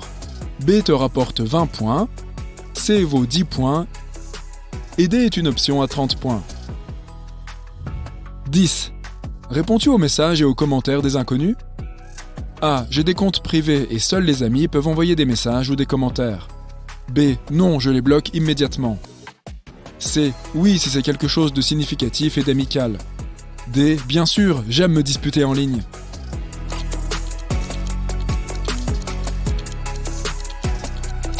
A te donne 40 points, B 20 points, C 30 points et D vaut 10 points. 11. Quitterais-tu ton travail si ton patron avait des opinions divergentes sur un sujet important pour toi? A. Oui, mon opinion est la seule qui vaille. B. Seulement s'il m'obligeait à dénoncer publiquement mon point de vue. C. Non, je ferai semblant d'être d'accord avec eux. D. Non, j'essaierai d'adopter leur point de vue.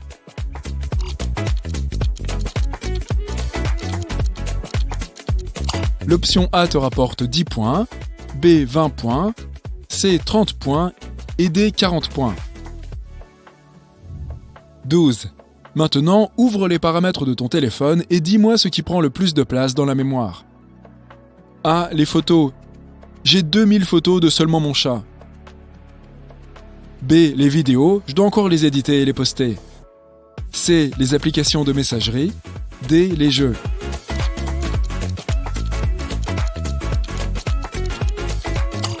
Si tu choisis A, tu obtiens 30 points. B te donne 20 points. C vaut 40 points. Et D 10 points. Il est temps de faire la somme de tous tes points.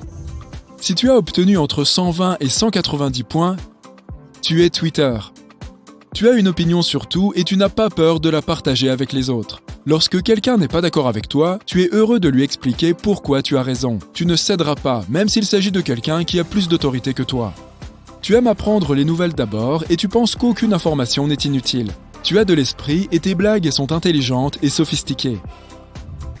Si tu as fini avec 200 à 250 points, on dirait que tu es un Pinterest sur pattes.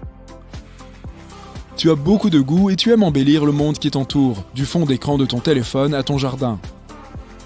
Tu as toujours des idées sympas sur les endroits où aller et sur ce qu'il faut offrir à quelqu'un pour son anniversaire. Tu aimes classer les choses par groupe, l'ordre est vraiment important pour toi. Tu as obtenu entre 260 et 310 points? Félicitations, ton réseau social intérieur est Facebook. Tu as un large éventail d'intérêts et tu aimes apprendre de différentes sources.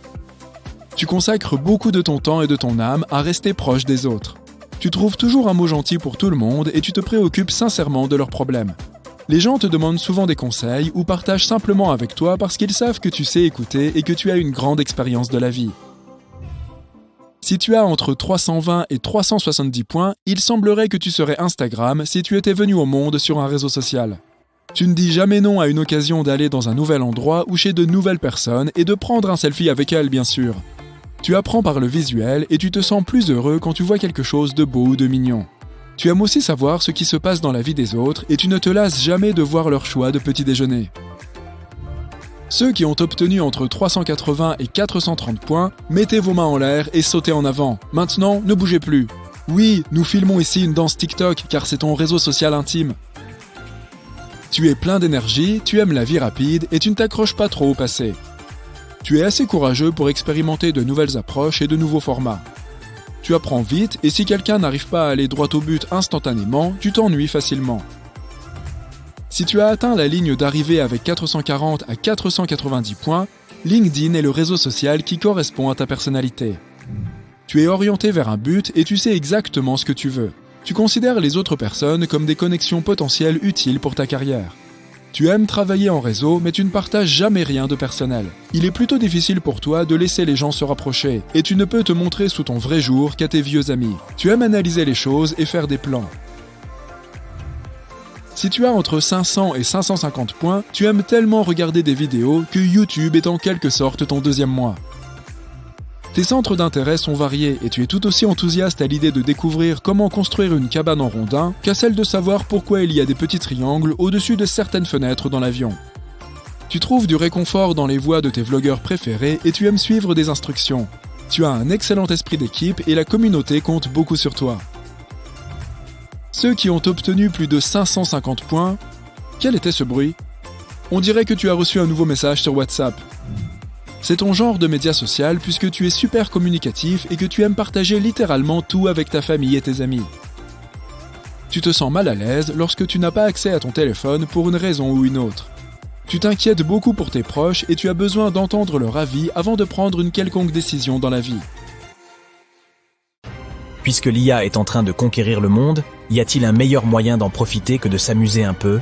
On a demandé à une IA à quoi ressembleraient nos personnages de dessins animés les plus appréciés s'ils étaient humains, et on a obtenu des images assez impressionnantes. Et si on jouait à un jeu? Je vais te montrer des images générées par l'IA et tu devras deviner de quel personnage de dessin animé il s'agit. D'accord? Pour ce premier essai, on a choisi les personnages les plus faciles, mais ce n'est pas parce qu'il me semble évident qu'ils le seront pour toi aussi. Tu as 7 secondes pour deviner qui est qui. Comme cette jeune fille. Peux-tu dire de quel personnage de dessin animé il s'agit?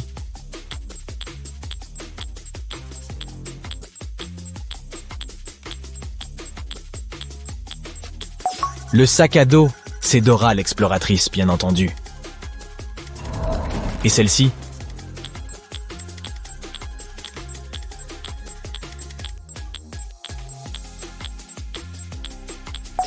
Voyons voir. Cheveux roux. Arrière-plan de plage, c'est forcément Ariel, la petite sirène de Disney. Qui n'aime pas ce film? Et de qui s'agit-il? Voici quelques indices. Elle vit sur une île et elle aime l'eau plus que de raison.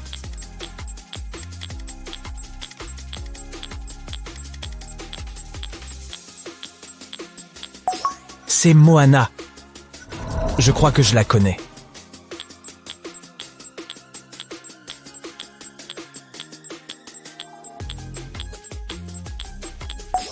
Ah, j'ai failli ne pas la reconnaître sans ses ailes. C'est la fée Clochette. Je viens de regarder la version film de ce dessin animé, et je l'adore.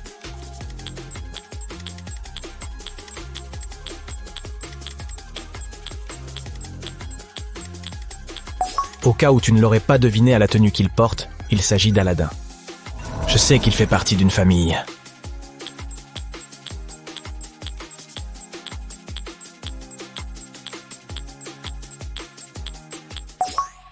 Ah, c'est Peter Griffin de Family Guy.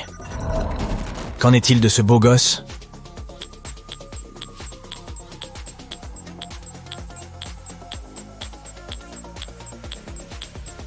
Je n'aurais jamais deviné, mais c'est John Smith de Pocahontas. De qui s'agit-il?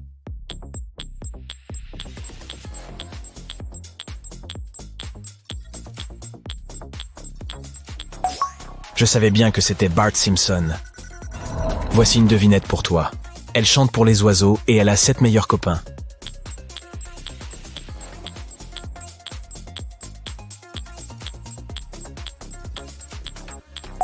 J'ai oublié de dire que sa peau était blanche comme la neige. C'est Blanche-Neige, bien évidemment. Je dois dire que ces photos de personnages de dessins animés sont presque effrayantes. Elles ont l'air si réelles, mais passons. Peux-tu deviner de qui il s'agit? Je te donne quelques indices. Sa famille parle espagnol et ils ont une maison magique.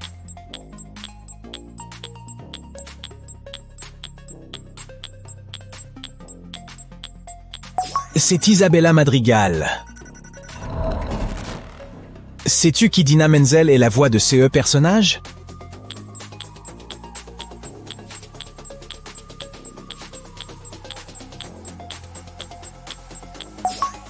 Il Il s'agit d'Elsa. Qu'est-ce que tu en dis? Tu as envie de faire un bonhomme de neige? Celle-ci est délicate. Je peux te dire que c'est une méchante dans un film de Disney. Cela t'aidera-t-il?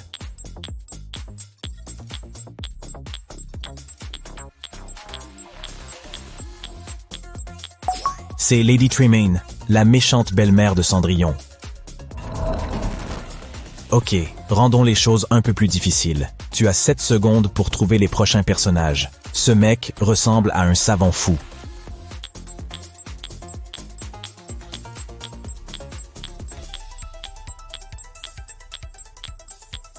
Et c'est parce qu'il l'est! Voici à quoi ressembleraient Rick de Rick et Morty s'il était une vraie personne. J'adore ce dessin animé. Peux-tu deviner qui est ce type?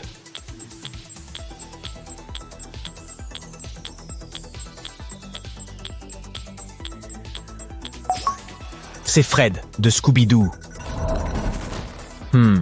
Et de qui s'agit-il?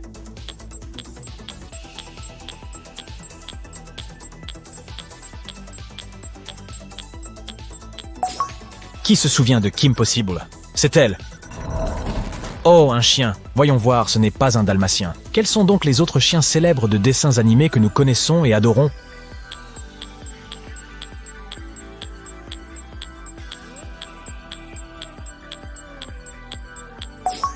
Ah, mais c'est Scooby en personne. S'agit-il d'un membre de la famille des Croods?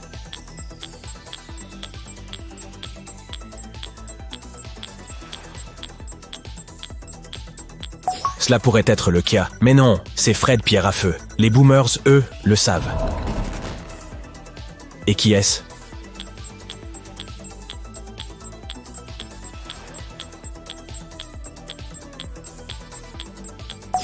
Je n'aurais pas deviné, mais c'est Charlie Brown de Snoopy. Tout ce que je peux dire, c'est qu'elle a un drôle de nom.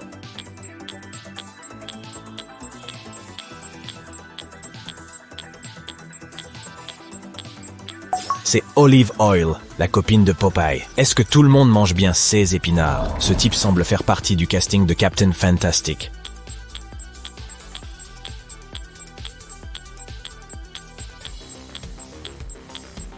Sauf que c'est Peter Pan. Je suis presque sûr de connaître ce type.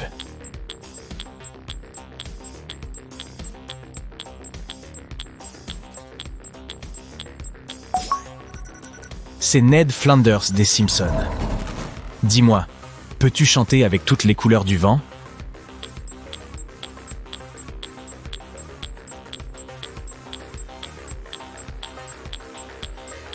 Eh oui, il s'agit bien de Pocahontas. Et qu'en est-il de ce petit gars?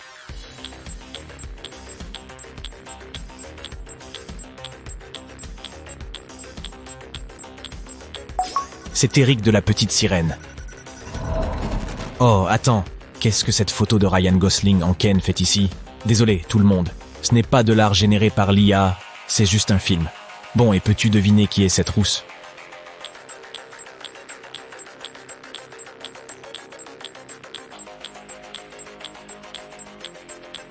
Ce n'est pas Ariel alors, ce doit être Mérida, le personnage principal du film Rebelle. Oh, que fait ce joli bébé ici?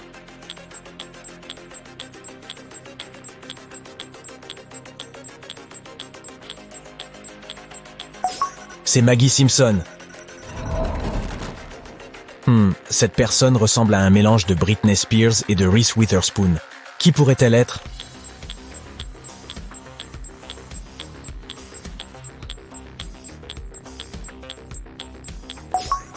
C'est Aurore de la Belle au bois dormant. Qui vit dans un ananas sous la mer?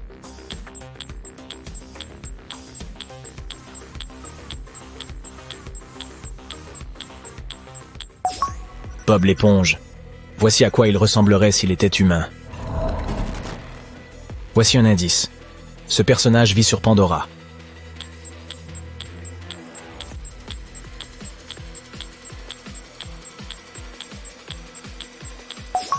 C'est Neytiri du film Avatar.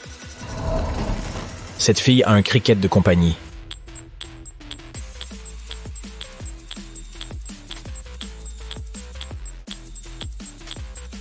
C'est Mulan, bien sûr. Qu'en est-il de ce type qui porte un bandana?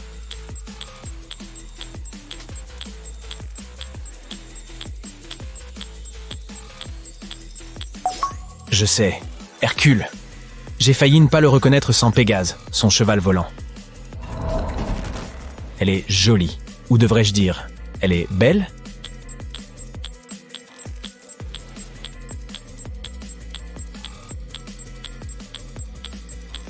Eh oui, c'est Belle de la Belle et la Bête. Qui peut bien être ce mec?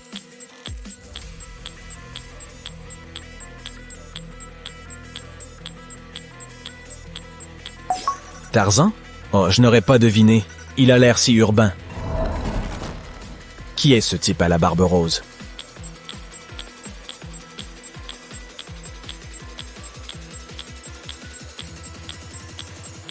Bien qu'il ressemble à un cuisinier excentrique, c'est censé être Patrick, du dessin animé Bob l'éponge.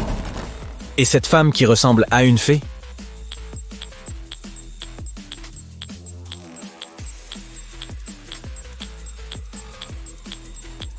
Celle-ci est difficile.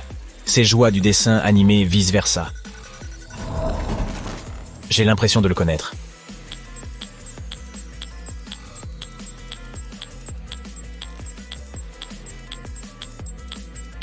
Mais comment le pourrais-je? C'est Winnie l'ourson. Si Winnie l'ourson était humain et non un ours. Je pense qu'il s'agit d'un autre personnage animal qui a été transformé en humain. C'est bien cela?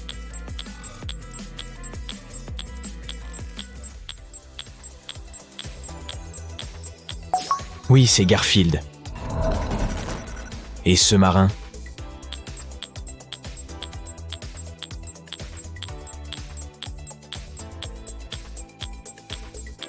C'est censé être la forme humaine de Donald Duck. Je dois dire que j'espère qu'ils feront des versions réalistes de ces dessins animés. Je les regarderai sans hésiter.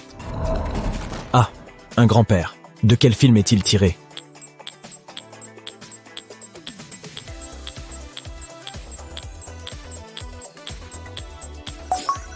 C'est Carl du film Là-haut. Je ne reconnais pas cette fille. Peux-tu deviner qui c'est?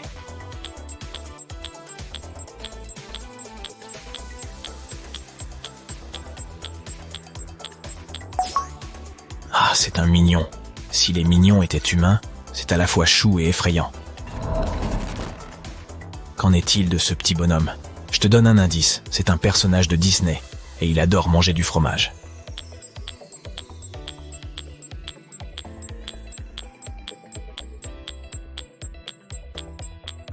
C'est la version humaine de Mickey Mouse. Et ce type, ses meilleurs amis sont une mangouste et un phacochère.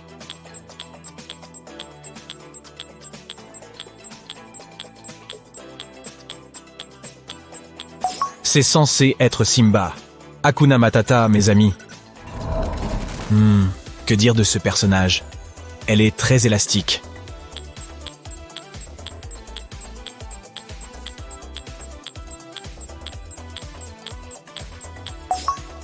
C'est Helen Parr, la femme élastique des Indestructibles.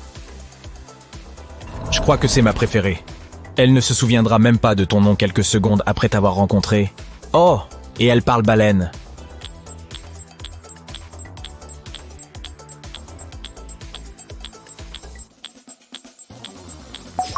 C'est Dory du film d'animation Le Monde de Nemo. Nous passons au tour suivant, donc les règles changent un peu. Faisons en sorte qu'il te soit plus difficile de deviner qui est le personnage. On va te montrer un objet qui appartient à un personnage de dessin animé et tu devras deviner duquel il s'agit. Tu as compris? Tu as 7 secondes pour le deviner. À qui appartient ce trident?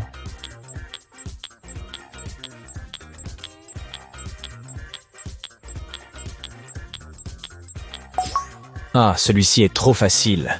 Il appartient au roi Triton, le père d'Ariel. Cela semble plus compliqué. Une cape bleue avec des broderies dorées.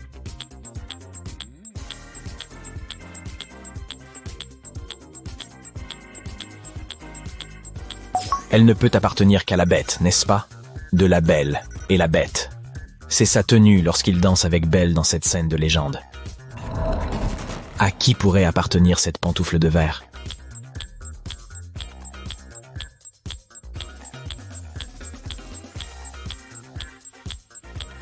C'est celle de Cendrillon, bien sûr. Un collier bleu.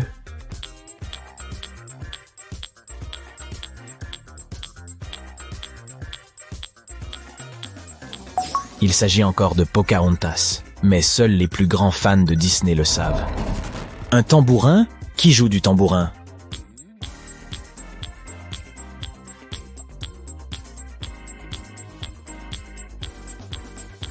Celle-ci est difficile. C'est Esmeralda du bossu de Notre-Dame. Ce chapeau semble appartenir à un pirate, n'est-ce pas?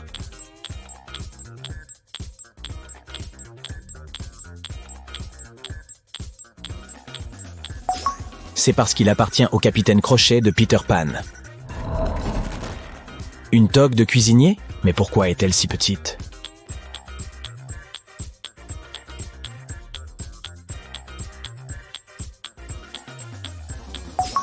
Parce qu'elle appartient à Rémi de Ratatouille. C'est ça?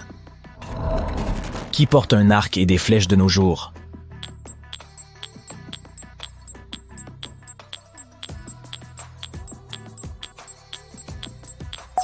Je suppose que peu de gens le font, mais Mérida, oui. Ce jeu te donne-t-il envie de revoir tous tes films d'animation préférés? J'ai toujours voulu un scooter, mais à qui appartient celui-ci?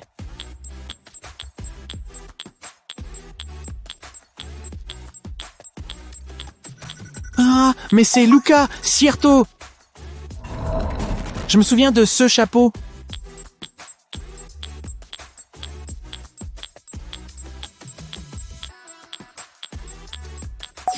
Ah, je crois que Joe du film Soul le porte, non?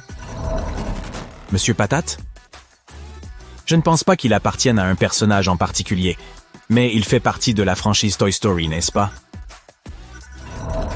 Ce bâton a l'air assez important. Et préhistorique. À qui appartient-il?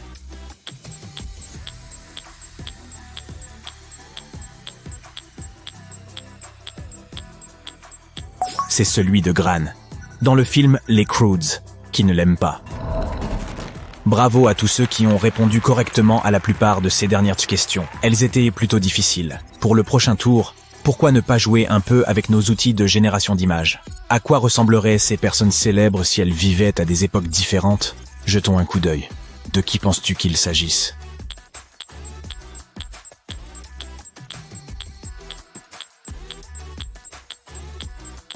Nous aimons tous l'ambiance de Spider-Man.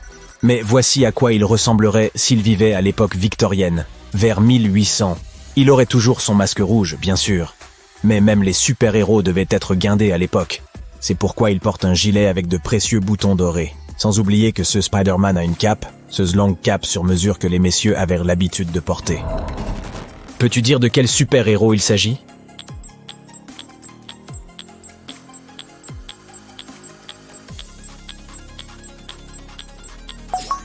C'est Doctor Strange. Mais nous l'avons un peu modifié. Strange a déjà l'air de venir d'une autre époque, n'est-ce pas? Nous l'avons donc fait ressembler à un super-héros, médecin moderne. L'histoire est écrite par des super-héros de la vie réelle. Ils n'ont pas de pouvoir magique, mais ils font pratiquement de la magie pour leur époque.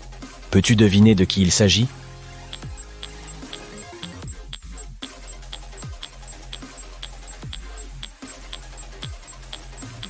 C'est Einstein. S'il était né dans les années 1500, bien sûr. Ses cheveux auraient alors été plus lisses avec une raie au milieu. Nous l'aurions vu avec un torse bombé et une expression neutre. Et surtout, il aurait porté ces drôles de chaussures d'aristocrate à la dentelle délicate. Peux-tu trouver qui est ce type?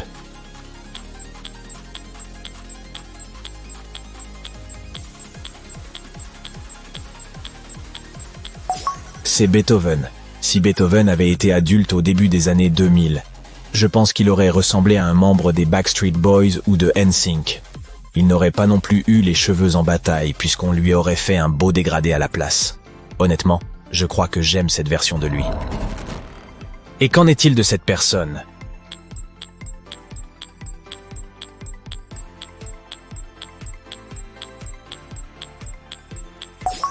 Serait-ce Van Gogh? Oui, c'est ça. Attends-toi à ce qu'il ait une telle apparence s'il avait fait partie de la génération Z. Je dirais seulement que son nom est le même que celui d'un jour de la semaine.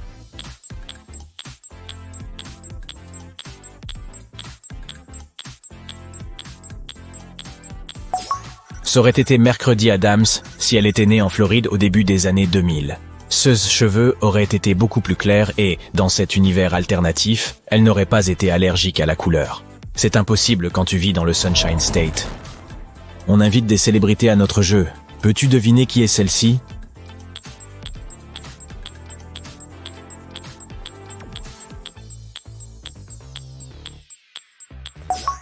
Il s'agit de Selena Gomez. Si elle était née dans les années 1920, je pense qu'elle aurait opté pour une belle robe à pois avec une coiffure courte couverte d'une capeline. Qu'en est-il de ce type?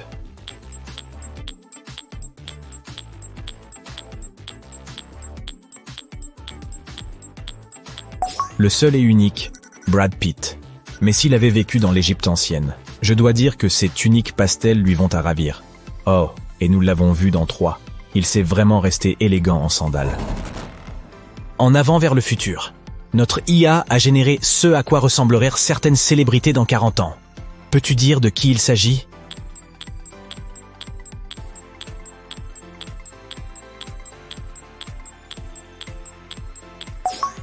C'est Harry Styles, s'il avait 70 ans. On dirait un mélange de Jim Carrey âgé et de Daniel Craig, peut-être? De qui s'agit-il?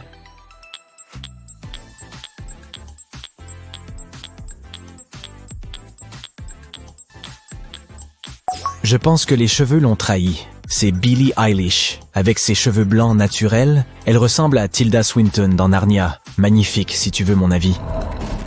Oh, et regardez qui est de retour.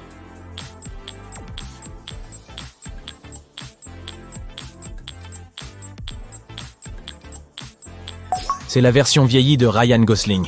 Il n'est pas là par erreur cette fois. Voilà qui conclut notre session amusante avec l'IA. J'espère que tu auras deviné la plupart des réponses. À la prochaine fois. Aujourd'hui, nous partons en voyage dans l'histoire de l'art. Notre objectif principal est de percer le mystère de savoir si toutes les statues anciennes ont toujours été blanches. Nous allons visiter des musées et même voyager dans le temps pour essayer d'avoir un aperçu de ce à quoi ressemblaient vraiment ces statues à l'époque. Pour commencer, nous atterrissons à New York. Nous montons les célèbres marches du Met, le Metropolitan Museum of Art, et nous entrons dans cet énorme musée. Nous empruntons un couloir et arrivons dans la salle où se trouve l'une des plus grandes collections au monde de statues grecques et romaines antiques. En admirant le large éventail de statues, une chose saute aux yeux. Elles sont principalement blanches. C'est logique puisque leur matériau principal est le marbre blanc. Pendant des siècles, les historiens, les archéologues et les chercheurs ont toujours considéré ce fait comme acquis. Ces statues n'ont-elles pas toujours été blanches? Jusqu'à ces dernières décennies, ce n'était pas une question dont on discutait. Mais dans les années 1980, des chercheurs ont déterré une ancienne statue grecque qui était clairement pigmentée. Cette nouvelle découverte les a poussés à se demander si toutes les statues antiques étaient peintes. Jetons un coup d'œil attentif à cette œuvre d'art. On a découvert que cette statue grecque du IIIe siècle avant notre ère était presque entièrement peinte. Toujours dans sa forme originale. Nul besoin d'être un expert pour remarquer que la statue porte encore certaines de ses couleurs d'origine, avec quelques nuances de bleu et de rouge. En réalité, cette statue n'est pas une exception. C'est la norme. Il s'avère que les civilisations anciennes peignaient effectivement leurs sculptures avec des couleurs vives et lumineuses, mais quelque part le long de notre ligne de temps historique, cette information s'est perdue. Selon les chercheurs, pigmenter les sculptures était un moyen de rapprocher leur représentation de la vie réelle. Nous vivons bien dans des couleurs vives. Alors pourquoi l'art ne le reflèterait pas? Prenons un peu de recul pour comprendre ce qui s'est passé. Pourquoi les galeries de nos musées sont-elles remplies de statues désespérément blanches? Tu as sans doute entendu parler de Michel-Ange. C'est un célèbre sculpteur italien à qui l'on doit notamment l'iconique David et le plafond de la chapelle Sixtine. Michel-Ange était l'un des peintres les plus emblématiques de la Renaissance. La Renaissance est une période historique au cours de laquelle les artistes, philosophes et scientifiques européens ont développé un intérêt renouvelé pour les créations de la Grèce et de la Rome antique.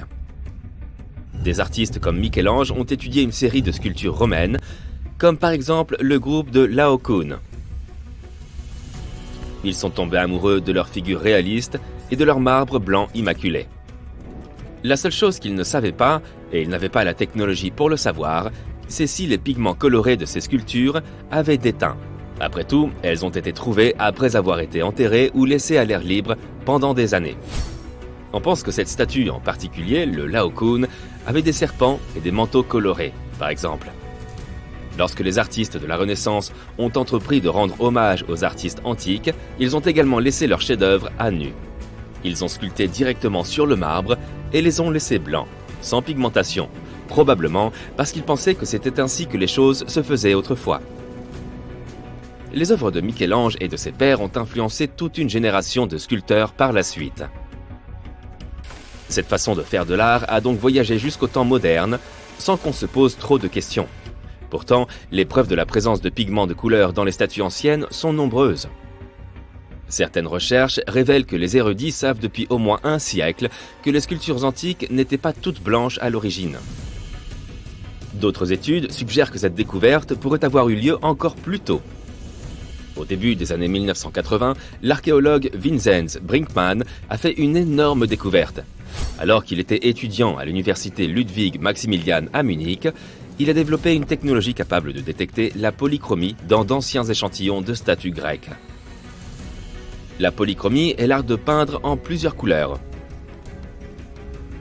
Quoi qu'il en soit, il a été surpris par sa découverte et s'est demandé pourquoi les autres chercheurs et archéologues n'en parlaient pas. Il se trouve que la première découverte que les statues anciennes n'étaient pas si blanches a eu lieu il y a longtemps, bien avant la naissance de Brinkmann. Elle a eu lieu pendant l'exhumation de Pompéi, dans les années 1700. Comme tu le savais peut-être, la ville de Pompéi dans le sud de l'Italie a été entièrement recouverte de lave, après l'éruption soudaine du mont Vésuve. La ville a été détruite, mais les nuages de cendres qui ont surgi de la lave ont permis de préserver une grande partie de la structure de la ville à travers le temps.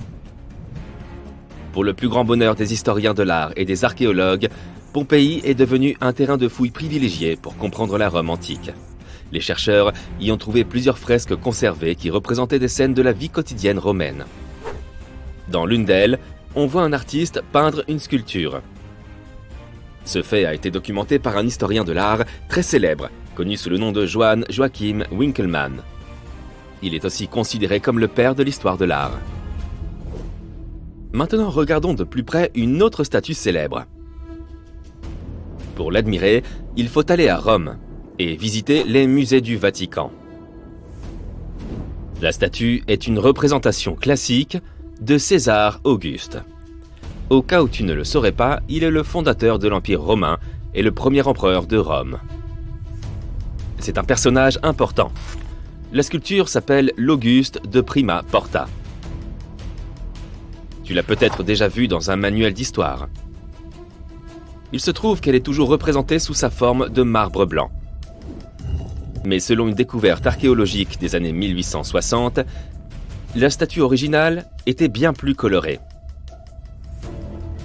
Selon les archéologues, la statue d'Auguste de Prima Porta avait une tunique rouge, une armure jaune et un manteau violet. Il est important de garder à l'esprit que les couleurs n'étaient pas fabriquées artificiellement comme aujourd'hui. Les artistes ne pouvaient produire des couleurs qu'à partir de ressources naturelles. Ainsi, le violet, par exemple, était une couleur extrêmement difficile à fabriquer. À l'époque, on tirait le violet du mucus d'une espèce rare d'escargot. Cela signifie que toute personne qui utilisait la couleur violette pour pigmenter son art et ses vêtements était puissante et riche. Cela semble être une preuve suffisante que les statues anciennes n'étaient pas toujours blanches. Mais comme on peut en juger par l'aspect de nos musées modernes, il ne semble pas y avoir eu assez d'intérêt dans la communauté artistique pour explorer davantage la polychromie sur les statues anciennes. Mais te souviens-tu de l'archéologue dont nous avons parlé, Brinkmann ? Eh bien, il collecte des données sur la polychromie depuis les années 1980. À un moment donné, il a même commencé à fabriquer des répliques colorées de ces statues. La technologie utilisée est loin d'être simple. Pour reconstituer ces œuvres d'art anciennes, Brinkmann en fait une copie en plâtre en 3D. Ensuite, il les peint à la main avec l'aide de sa femme. Pour découvrir quelle couleur était utilisée dans les sculptures originales, Brinkmann utilise la lumière UV. Certains pigments brillent sous la lumière UV, exposant des traces qui seraient autrement invisibles. Prenons l'exemple de cet archer coloré. Regarde ces couleurs. Cette pièce est la reconstitution d'un archer en marbre dans le costume d'un cavalier. Pour représenter fidèlement l'archer, les restaurateurs ont dû faire de nombreuses recherches sur l'histoire de la région où la pièce a été trouvée à l'origine. Car les couleurs ont une signification culturelle. Associée à la technologie UV, cela a permis la reconstruction que l'on peut admirer maintenant. Cela semble très éloigné de l'idée que l'on se fait de ce que les Grecs auraient fait. Mais c'est censé ressembler exactement à l'original. Selon Brinkmann, on ne devrait pas être si surpris que les anciennes civilisations occidentales aient utilisé des couleurs vives pour dépeindre la réalité. Après tout, les Romains et les Grecs ont été fortement inspirés par les œuvres d'art de la civilisation égyptienne, de l'ancienne Mésopotamie et de l'Asie. Par exemple, si l'on regarde le célèbre sphinx égyptien, on peut être amené à croire qu'il a toujours eu cette apparence. Mais ce n'est pas du tout le cas.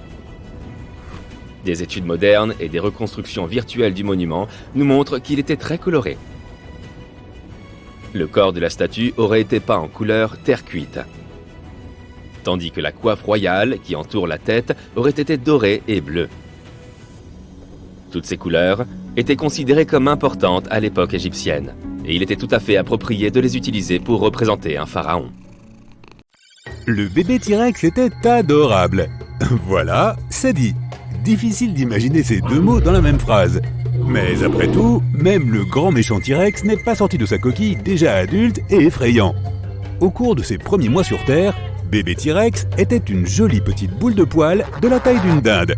Un peu comme un oisillon à l'allure bizarre sortant d'un œuf surdimensionné. Pas assez de nourriture, un environnement dangereux, des astéroïdes, les pauvres bébés étaient si impuissants et faibles que seule la moitié d'entre eux atteignaient leur premier anniversaire.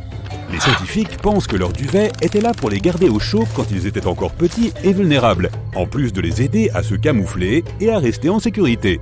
Les petits n'avaient pas encore de grandes dents pointues. Ils se nourrissaient alors surtout de petits reptiles et d'insectes.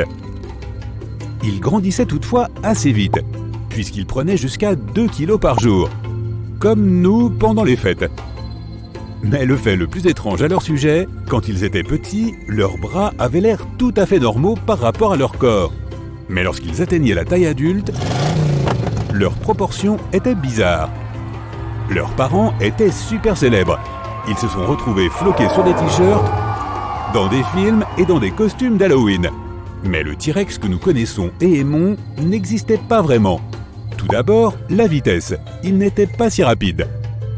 Dans les films, tu ne peux pas leur échapper, même si la voie est libre et que tu es dans une voiture plutôt correcte.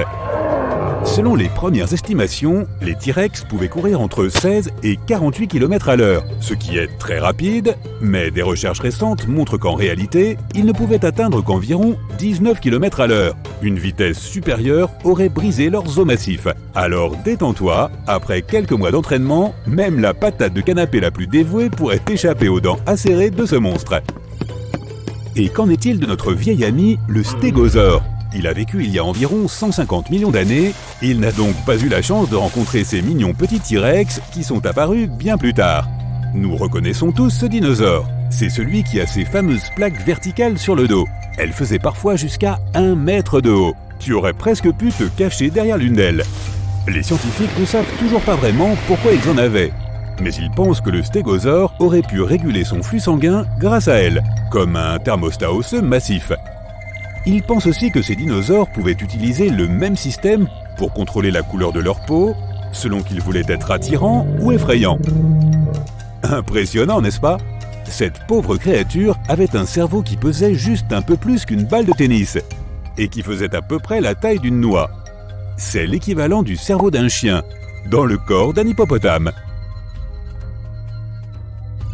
Troodon était l'un des dinosaures les plus intelligents qui soient. Très complet, excellent chasseur, avec une vision stéréoscopique, 2 mètres de long et un cerveau qui ne s'arrêtait jamais. Une véritable bête de compétition. Les restes de Troodon ont été l'une des premières découvertes de dinosaures en Amérique du Nord. l'un des dinosaures les plus étranges était certainement Suzurosus.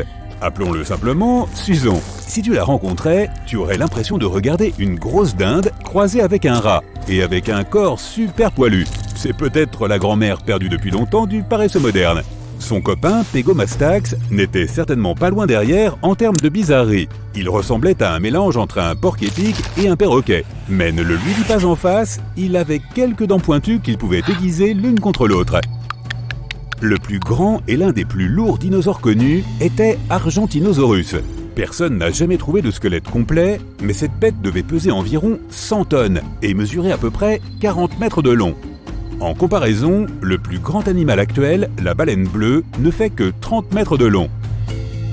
Lorsqu'on dit dinosaure, tu imagines probablement une bête grosse comme un immeuble, qui pouvait utiliser un arbre comme cure-dent.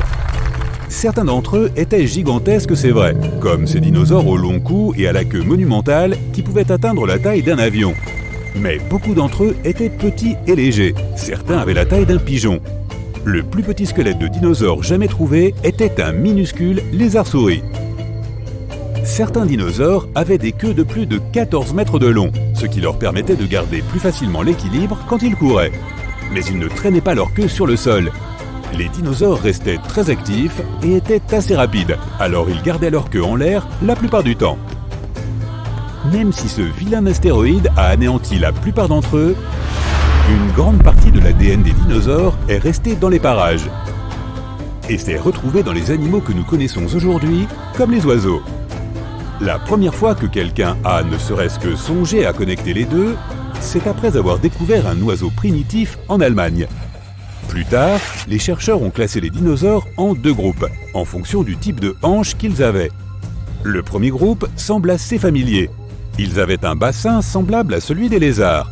Le deuxième groupe avait des hanches semblables à celles des oiseaux. De plus, beaucoup d'anciens carnivores avaient des os remplis d'air, ce qui est aussi le cas des oiseaux. Les oiseaux sont peut-être les descendants vivants des dinosaures, mais certains animaux encore présents ont réellement été témoins de l'âge des dinosaures. Si seulement ils pouvaient parler. Serpents, abeilles, requins, crabes, homards, crocodiles, cafards, même les tortues de mer. Leurs ancêtres ont tous croisé de vrais dinosaures. Les dinosaures carnivores marchaient principalement sur deux pattes, pour être plus rapides et avoir les mains libres pour rattraper un petit Snacosaurus. Les herbivores marchaient sur quatre pattes pour pouvoir porter leur corps massif. Certains des plus gros mangeurs de plantes avaient besoin d'environ 1 tonne de nourriture par jour. Imagine des animaux si grands qu'ils devaient manger quotidiennement un tas de légumes de la taille d'une maison. Il y a environ 700 espèces connues de dinosaures éteints. Cela semble beaucoup, mais nous ne les avons probablement pas toutes découvertes. Il y a 5 ans, on a découvert un nouveau type de dinosaure. Il avait des cornes tronquées juste au-dessus de ses yeux, qui le faisaient tellement ressembler au personnage de bande dessinée qu'ils l'ont appelé Hellboy. Dans les années 90, des scientifiques ont découvert un cratère dans la péninsule du Yucatan, au Mexique. Tu connais la suite. Il y a environ 66 millions d'années, un météore de la taille du mont Everest a frappé notre planète et a rempli l'atmosphère de poussière, de gaz et de débris qui ont provoqué une grave catastrophe climatique. Cela a déclenché une vague de chaleur et un souffle qui est monté dans l'atmosphère, bloquant partiellement le soleil. Game over. Merci d'avoir joué, messieurs les dinosaures. Il n'y a pas eu de chevauchement entre l'âge des humains et celui des dinosaures. Les dinosaures ont disparu il y a plus de 60 millions d'années. Mais ils ont existé sur Terre pendant 160 millions d'années. Les humains d'apparence moderne n'existent que depuis environ 250 000 ans. Tous les dinosaures n'étaient pas en vacances au Mexique lorsque l'astéroïde a frappé. Ils vivaient partout sur le globe. Certains vivaient dans des déserts, tandis que d'autres vivaient dans des zones proches d'anciennes rivières, entourées de forêts épaisses et d'une riche végétation. Ils n'étaient pas trop difficiles, alors ils vivaient partout, même en Antarctique. Mais ce continent n'était pas couvert de glace à l'époque. Les deux pôles abritaient des forêts. La plupart des gens imaginent que tous les dinosaures étaient gris vert à cause des films. De plus, nous pensons généralement que ce sont des lézards géants. Les scientifiques ne savent toujours pas grand-chose sur les teintes de peau des dinosaures, mais les chercheurs ont récemment trouvé des preuves que les dinosaures ont existé dans toutes les couleurs. Et l'un d'eux avait même des anneaux blancs et oranges sur sa queue. Dinosaure signifie terrible lézard en grec. Les scientifiques pensaient que les dinosaures avaient surtout le sang-froid, comme les serpents, les lézards ou d'autres reptiles. Il s'avère qu'ils avaient peut-être tort. Certaines preuves indiquent qu'ils avaient le sang chaud, comme les mammifères. Quelque part en 2014, les scientifiques ont déclaré que la plupart des dinosaures étaient des mésothermes. Un peu de ceci, un peu de cela. Et il s'avère que beaucoup d'entre eux avaient des plumes, comme les bébés T-Rex. Cela les aidait à réguler leur température corporelle. Un autre élément auquel nous croyons et qui provient des films est le bruit que faisaient les dinosaures. Les producteurs mélangent généralement un tas de bruits d'animaux pour obtenir cet authentique rugissement de dinosaures. Le T-Rex produit généralement un son qui est un mélange d'alligator, de tigre et du couinement d'un bébé éléphant. Et ce redoutable souffle de T-Rex, c'est juste le son de l'air passant par les vents d'une baleine.